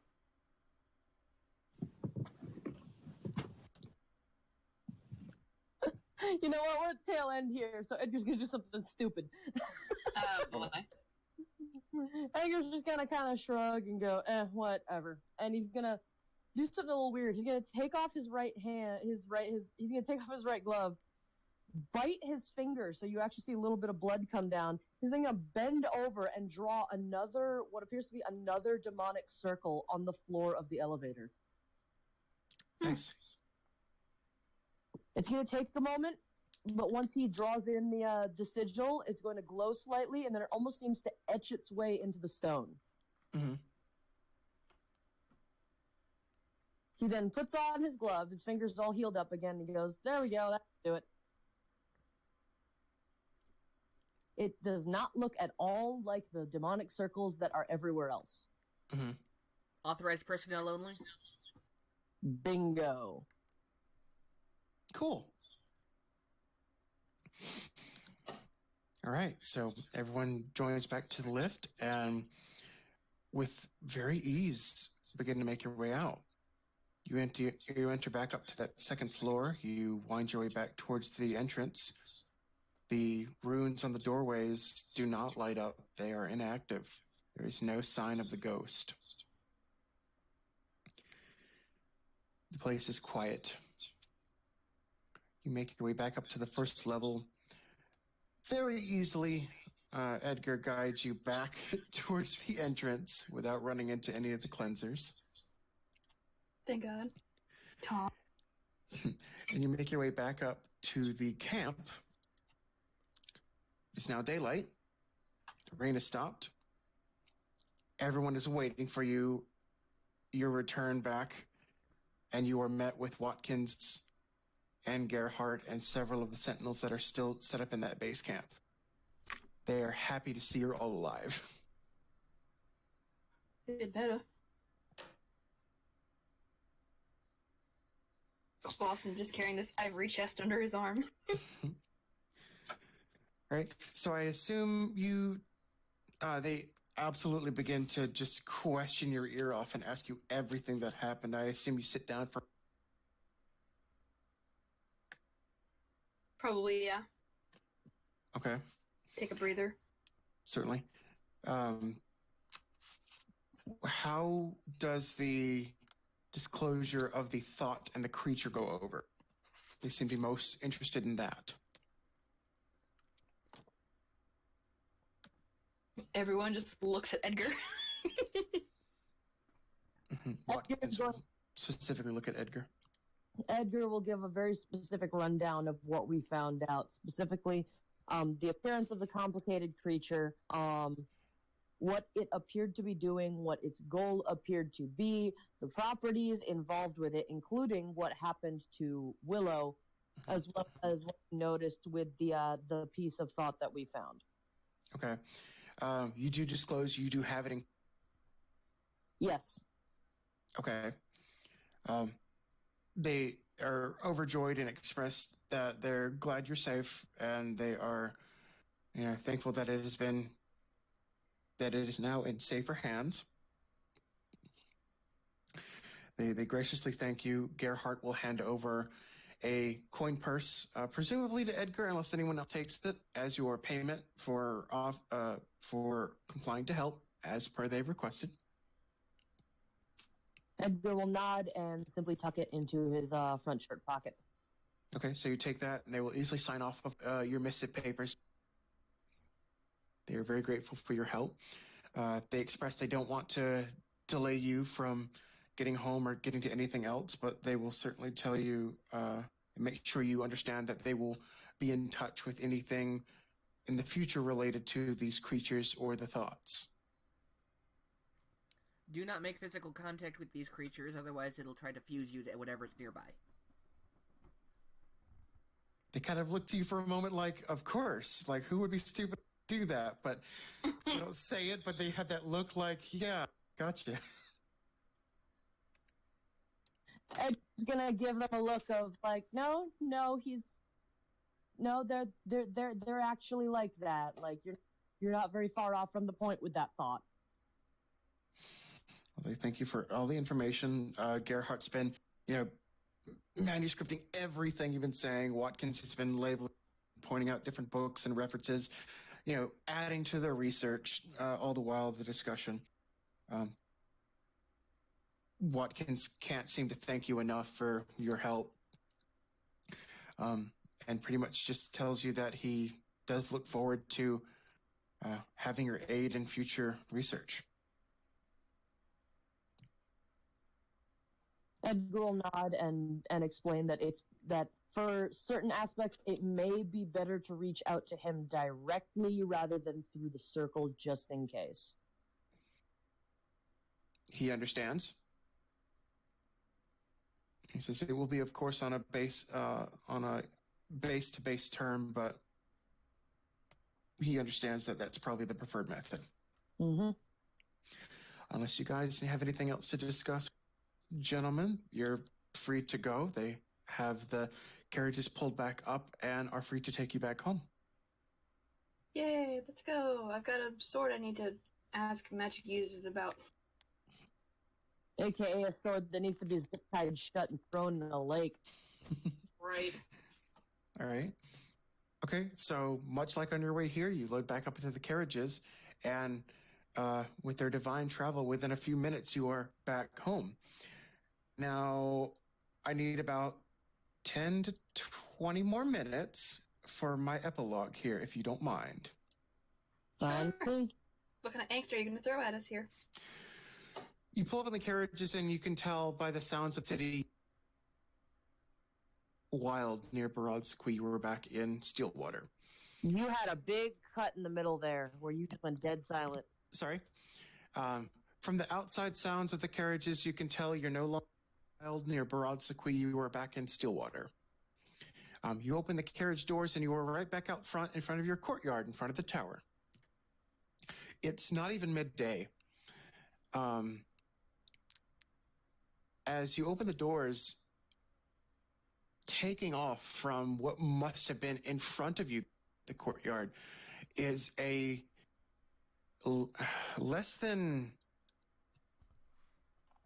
happy looking carriage.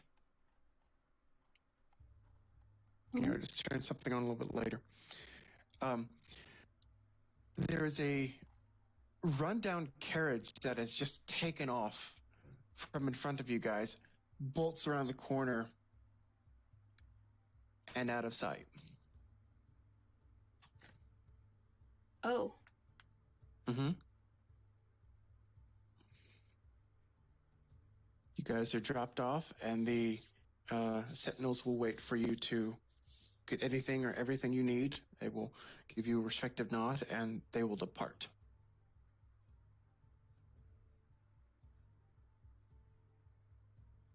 Cool. I'm gonna go stick the chest in my room. All right, so everyone begins to filter back in. I assume you go up into the lobby as your entrance? Mm-hmm. Yeah, probably. Mm-hmm. Malloy is actually at his desk. He's,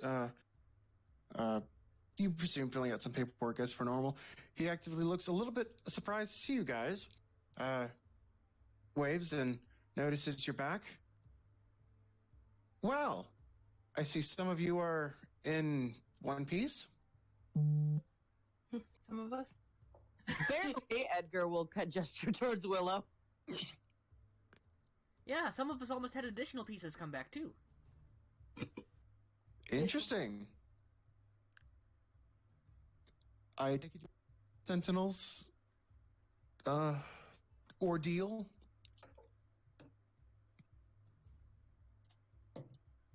Uh-huh. You hear gloss and chime from somewhere in the group. People in here, so I don't feel like I'm talking to nobody. Yeah. Sorry. Oh, good. Sabrak's upstairs, but if you have the missive, I can turn that in now.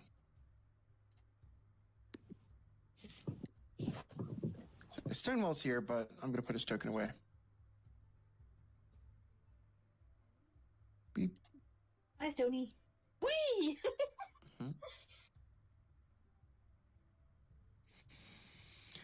Whoever has the missive, if you'd like, turns it in.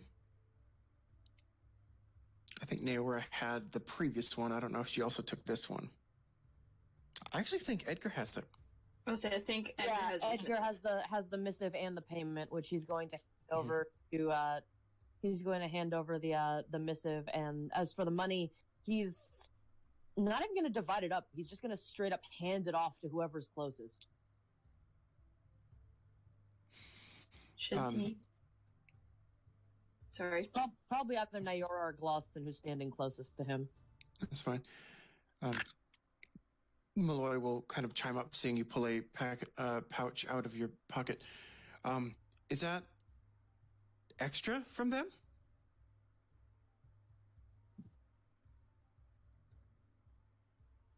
He's going to mention that it was wasn't it like extra compensation or? Malloy's just inquiring.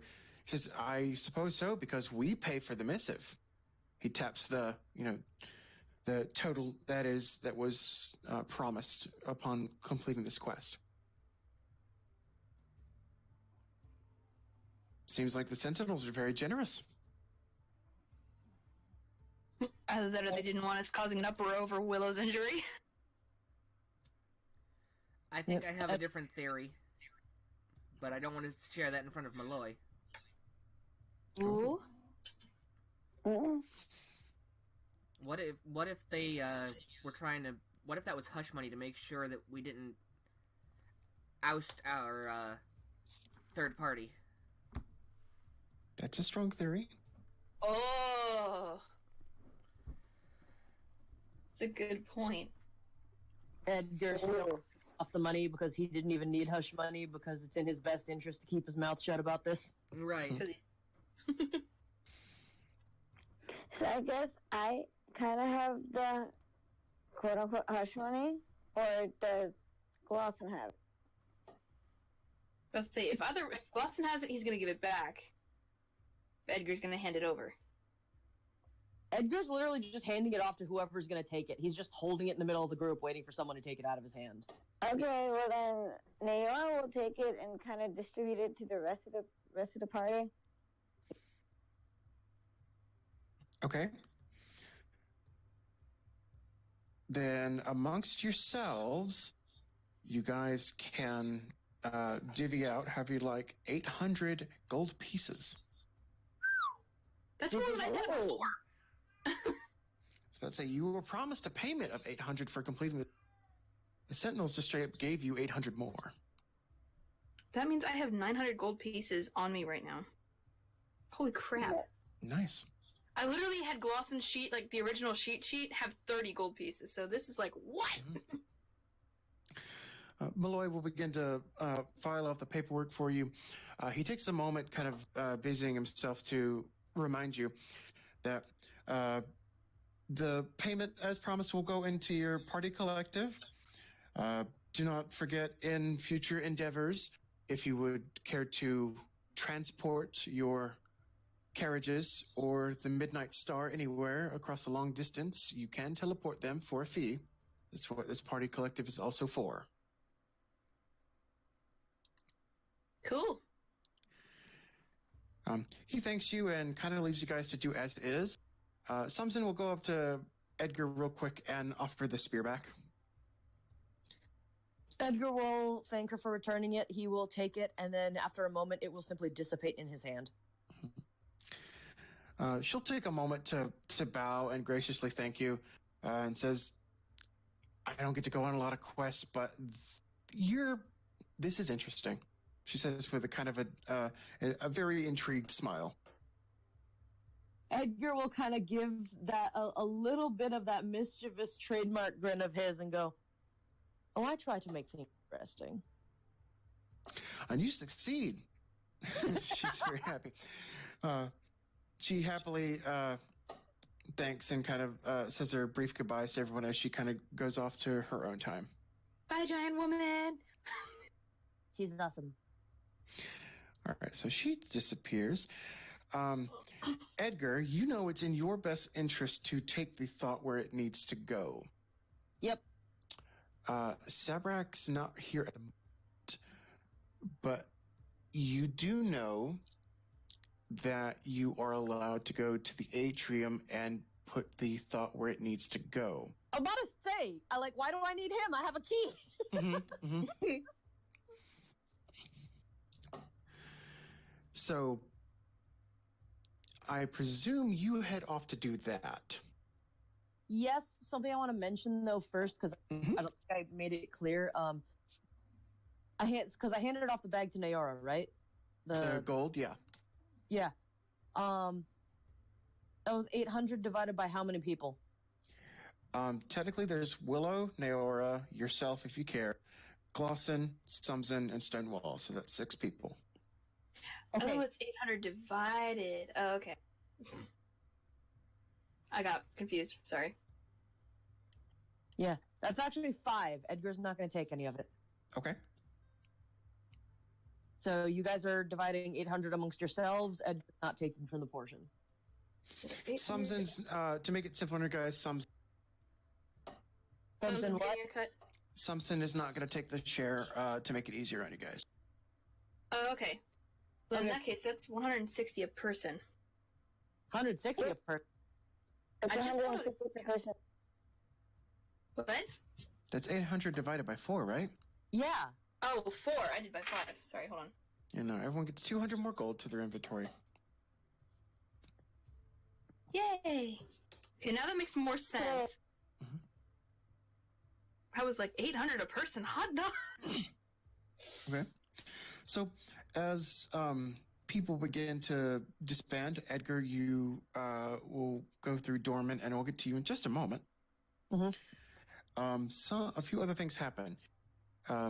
Molloy takes a break up from his paperwork real quick as everyone's kind of disbanding, and he takes a moment to recognize. Oh, Willow points over to you. You have a visitor. I what now? You have a visitor. He kind of nods over slightly to your right, and you're in a person that's sitting in one of the chairs off in the corner reading some form of the waiting room literature.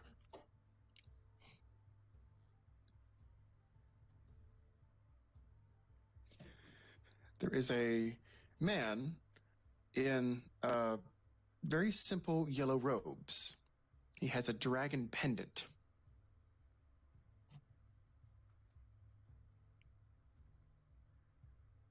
I'm confused. This individual stands up and immediately sees you, throws the literature down, and looks over to you. Ah, mistress, I was wondering when you would return. Oh! Oh my god! Oh, I forgot polymorph. about that. I totally forgot about Baby! Aww. Yay! He totally polymorphed. I forgot that was a thing they could do. Happy Draggy! Yes. This individual, Gasul, walks up to you and bows deeply. I bring both good and bad news, I'm afraid, mistress.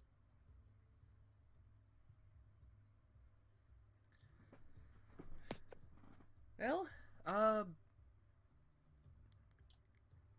ready for what you have to say. The bad news is, I'm afraid I cannot offer as much assistance in taking back your trinket from Hondris the Glimmering. However, should you pass by, I might be able to slip you in under some form of cover.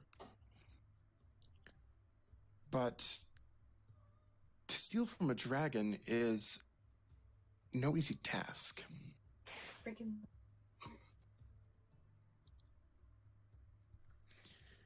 I never thought it would be easy, and I appreciate that what you can do. I am still in servitude to you, my mistress, but Hondris is everyone's mistress. I can offer what I can. I can give you some pointers and tips. But I cannot see you through this entire heist you wish to pull. Do not endanger yourself more than you have to. Gasul pulls the dragon pendant off of their robes and hands it to you. We shall be in touch. I unfortunately cannot stay long. Thank But you. I will offer what aid I can, and we will be in contact. I just half bow. Gasul bows to you and turns and makes their way out. Huzzah.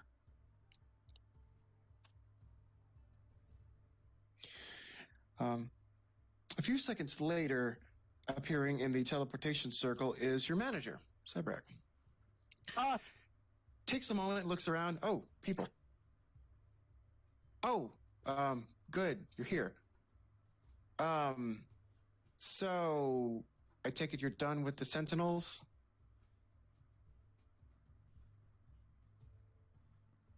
Yes, sir.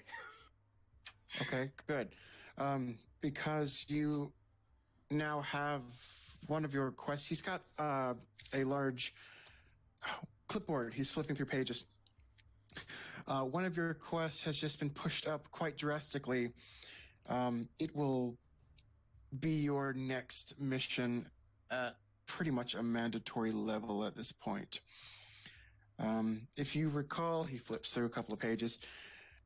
Two house parties from up north, Safei Ren and Dirty, have requested to ferry 3 noble children across the haunted mountains. Did you just arrive? He kind of double takes. Yes, sir. We did. Okay, good. You would have seen their carriage just pull out. They just dumped the children. And?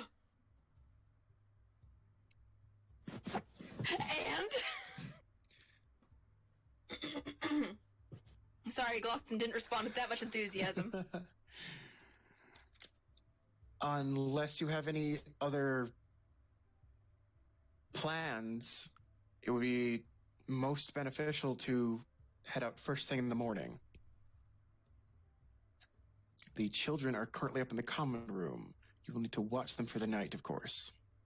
I'm sorry. I'm laughing so hard because I've been watching so much r/entitled parents lately, and this is literally one of the stories I read.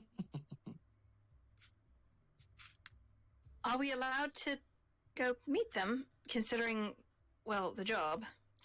He quickly pulls off a large slip of paper from the clipboard and hands it straight to you. Yes, here's what you need to know. Please, I don't care for them. And he takes the paper. What does the paper say? It seems to be the actual missive for the quest. It talks about the 2 houses, and you were to safely escort the 3 children. It gives their names, but I don't know if you want to read that aloud. I do. It just says the 3 noble children, Locke, Pep, and Rox, are to be safely transported to the other housing family up in Showmore above the haunted mountains. Can I please explain my excitement to our possible viewers? Not until you go meet them. Okay. Okay. I want to do that, like, right now. Okay. Sabrak seems happy just handing that off. He pinches the bridge of his nose for a moment. Anything needed of me?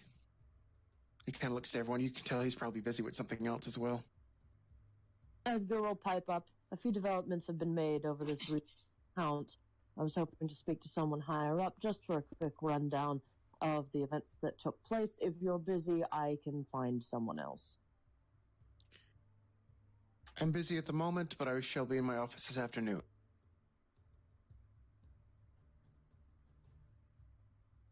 Edgar will nod, and say that he'll have to call and make an appointment. Then, at that point, Edgar's going to kind of slowly brush past him in order to get to the door to get to the atrium.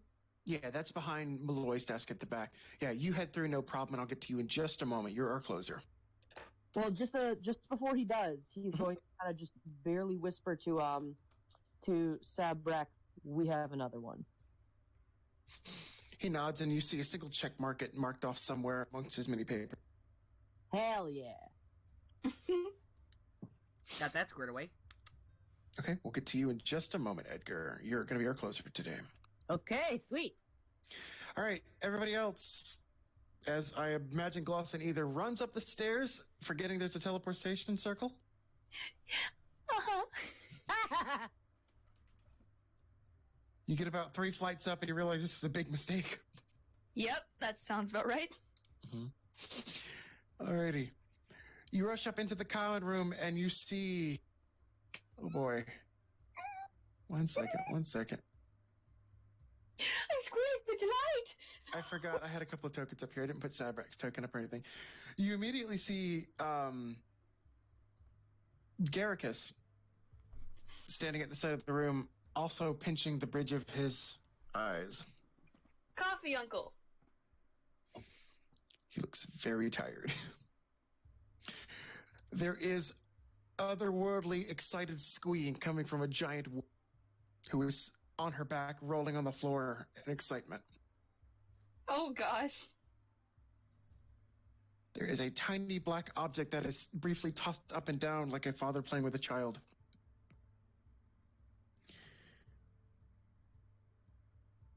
There are 3 small tabaxi children.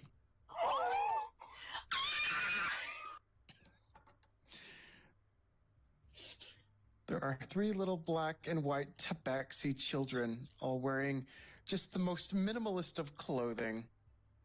They are slightly dirty, and they are in different states of play. Samson is overjoyed.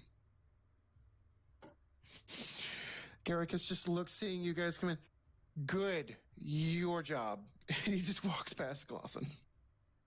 Glosson watches him walk past and just, He Oh. teleports out.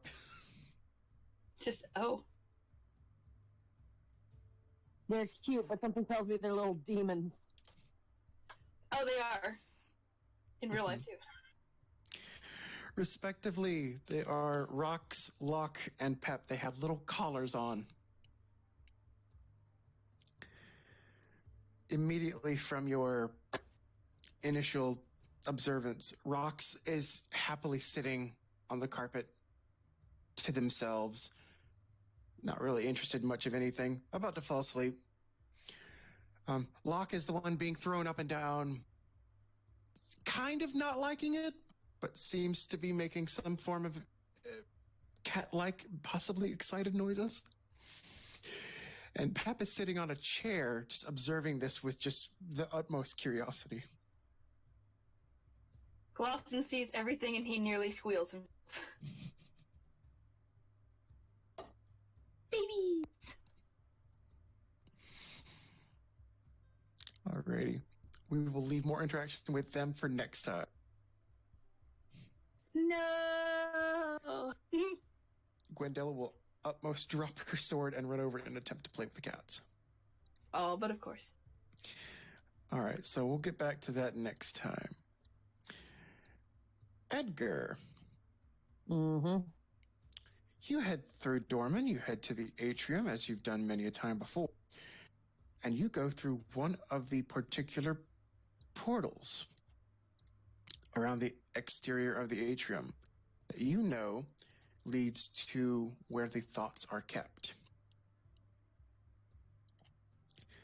Give me just a moment. Beep, beep, beep, beep, beep. So many maps to the back, to the back, to the back. The dump, to the dump, to the dump. Here. Edgar, you open back into a very familiar place you know as Vivian Rose's office. Mm-hmm. Still a healthy layer of dust and cobwebs here and there. Clean for her. What was that? I think the front of your sentence got chopped off. I apologize. There's a good layer of dust and cobwebs here and there. She does not get a chance to really work in her office too often, and she refuses to have anyone clean for her. You do arrive, and floating about a large fountain in the middle of, and a protective magical aura, several of them, are the pieces of thoughts that you have been working with other wizards and folk of the council. You immediately see a familiar face that you have been working with the thoughts on the research team. An older wizard named Nikolai. He's about the top of the department. If you can't reach one of the paladins or say any of the managers, be probably next best bet. He seems to be just taking notes, probably working on it, or actively working on anything. He gives you a nod,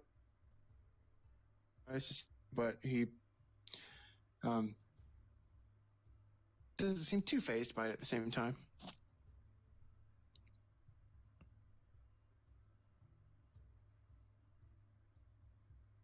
Yeah, so this is somebody who's used to me being around. Oh, yes. You two have worked together several times. All right. Edgar's simply going to walk in, and as he usually casually does, just is going to ask how the research is going and if any progress has been made while he's been gone. Mm-hmm. Nikolai will go over some menial things, a few ties up and conclusions to some previous experiments, but nothing groundbreaking. It's a lot of the same predictable, as expected results. No real breakthroughs. But you do notice, he brings up a point of interest, that the thoughts that are currently floating in the containment sphere, the chip, the seed, the shot, the heart, are clinging closer together. Nikolai notes that they keep having to try and move the heart away as it keeps trying to reach out and connect to the other thoughts.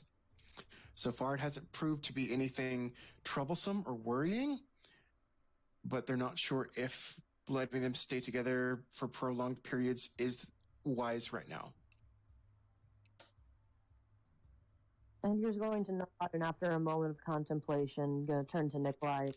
I think it would be best to keep them self-contained at the moment, away from each other, especially with a newer development that has come to light.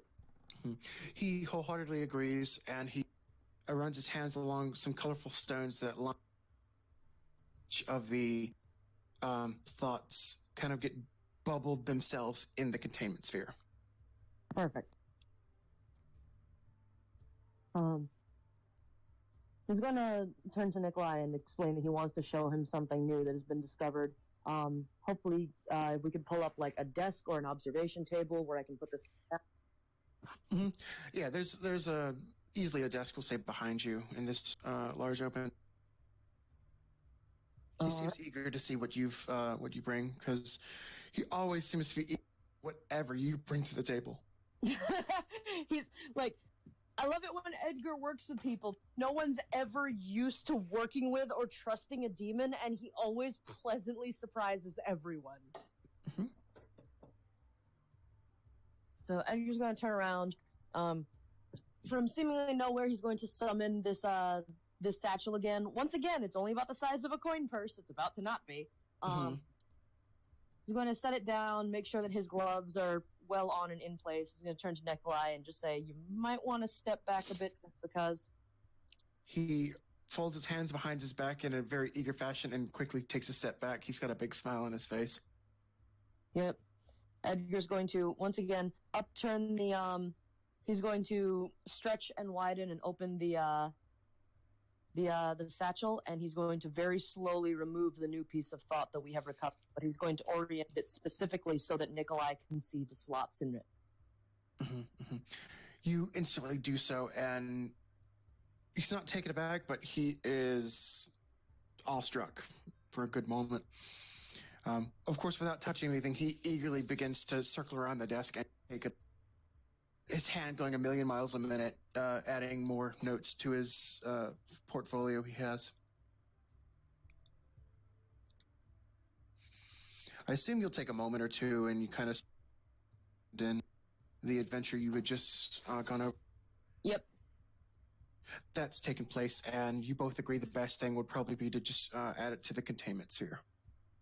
Mm-hmm. Mm-hmm. Yeah. But Edgar does want to emphasize, like, at this point, the biggest thing with this new discovery is that these things can be placed together and broken apart and still retain completely different properties from each other. Mm-hmm. So at this point, that should we still have because at this point, I assume what we were doing was we assumed that all of these were essentially separate. Each of the pieces of thought was its own separate entity. Mm-hmm. This brought on a new idea that these could all have been part of the essentially cut from the same block, so to speak, but mm-hmm. with such variance of properties is a very new discovery. Specifically, the idea that they all came from the same place, but yet have such different properties. So, with this new discovery, that's part of why Edgar mentions it's probably best to make sure that they are kept they are within the containment bubble, but kept self-contained from each other. Mm-hmm. Because if these things were to fuse back for whatever reason, we don't know what could happen just yet. It would be an interesting experiment, but must be done in a highly controlled environment. He agrees. But yeah, Edgar will go ahead and very gently pick it up and add it to the containment sphere. Mm-hmm. Okay, so you have, we'll say it's like elongated forceps that you can pick this thing up and place it into the sphere. It melts this magical aura no problem and begins to free float in space. Nikolai waves his hand, runes, and you see the bubble form over the seed pod, as it will be referred to now. As he does that, there is a moment where the seed and seed pod bubble instantly magnetize towards each other and clink together as the bubbles force together like they want to be together. There's a moment of not quite panic, but intense urgency as this brings up a very stressful conundrum for a moment. The rest together at the sides of the bubbles where they are closest until the magical aura do pop and the seed inserts itself into the seed pod. Nikolai immediately waves his hands over and the entire sphere gets locked down on another secure level of unpenetrable magic, just like as a failsafe of, I don't know what the hell that just did, I'm going on lockdown kind of deal. Mm-hmm.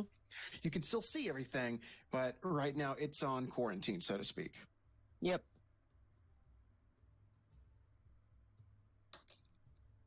Nothing immediately happens, but they seem to be satiated, connected. He just looks to you and looks back like, this is intriguing and very concerning at the same time.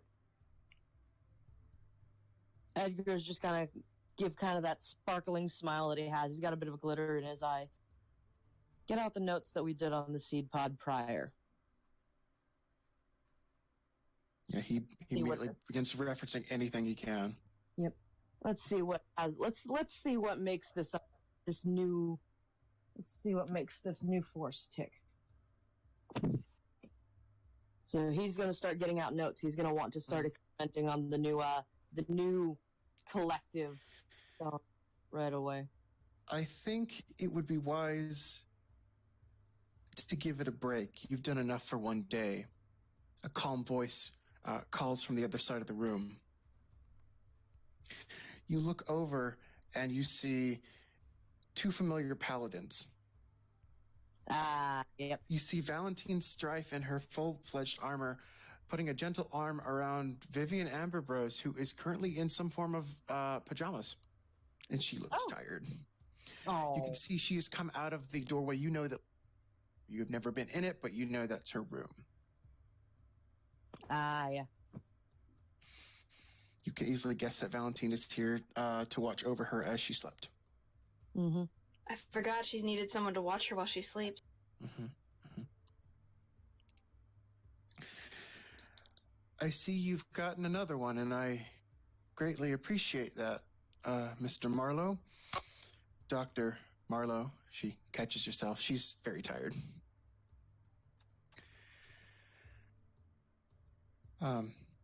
I appreciate your excitement as well, Nikolai, she nods.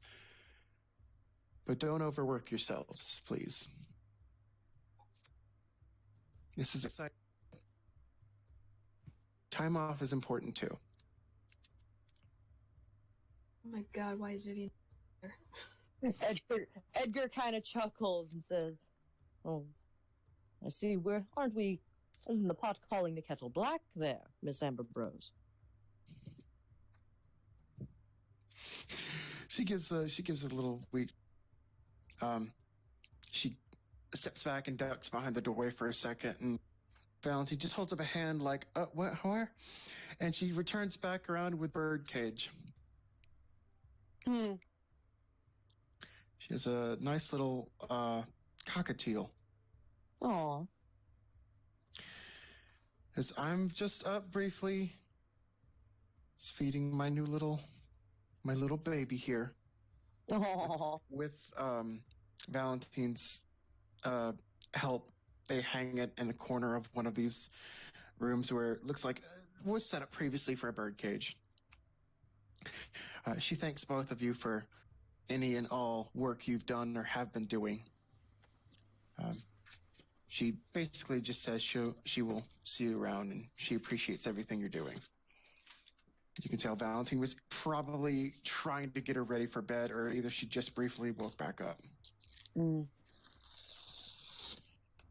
And she goes back to her room. Valentine stands outside for just a moment and politely says hello and asks if you guys need anything from her.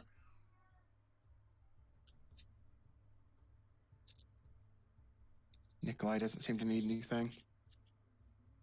Edgar will shake his head and say that they're fine at the moment, but if they need anything, they will give a call. She nods with a smile.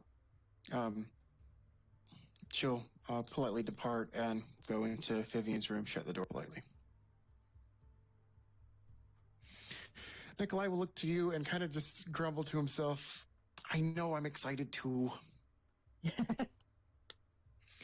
As well, I get it. I'll start it up first thing in the morning. He gives you a polite little pat on the shoulder. This is signifying I'm going to retire for the day kind of deal. Edgar nods and bids him a good night. Edgar is going to stay behind and mostly study the notes because, yeah, it's probably best to leave the pieces of thought in order to rest and kind of settle before they do any experimentation. Though he might take some readings. All right. You browse the books and do as you please before you head off for the day or for the evening, however long you stay. You exit out back through Dorman to whatever your own purposeful needs or wants or desires for the rest of the day shall be. We leave off the game today, zooming back into this containment sphere as all the thoughts float happily, kind of lazily bumping into each other, floating about in this magical space. The seed now seemingly happily planted in the seed pod. However, the heart seems to continue to want to grow inside of its bubble. And that's where we're stopping. Yay! Meanwhile, in another part of the tower, Edgar seems to, it's not exactly a phone, but manages to form like a bit of a sigil in the air. There seems to be a small portal, almost like this sort of mirror face, but you can't quite see through it. And we see Edgar turn and start talking into it like, Tom, you'll never believe what happened today. I'm going to leave that as is. I was going to have a line, but I'm like, no, it'd be better for me to think of. Before we go offline, may I explain my excitement about the Tabaxi children? I got it. I got the reference. Oh, no, I know, but for the viewers. Yes, please. So I'm sure all of you figured it out, or at least know. Hi, my name's Coco, and I own, well, shoot, at this point, how many do we have in here, Phyllis? I actually have a kitten with, I have, let's see, there's Roxy, Loki, Pepper, Luna, and her baby, Phyllis. Those three Tabaxi children were based off of my own cats, Loki, Pepper, and Roxy. Loki being my baby, Pepper being my sister's. So I was very excited when our lovely, gracious DM and my boyfriend offered to stick the cats into an official game. It's a cat meow. Hey! It is. And you guys are going to have fun dealing with that next quest with me. Oh, yes. In the meantime, I will prepare for that. However, if someone else would like to step up and continue their game next, I am more than willing. Me, if it's okay. Absolutely. I know my game isn't the most thrilling, but I want to kind of get it through and done because I already have plans for after this game. So, this game being my game, I have plans. Yep. All right. Well, that's what I have for you now. Set up for future games, and nicely wrapped up.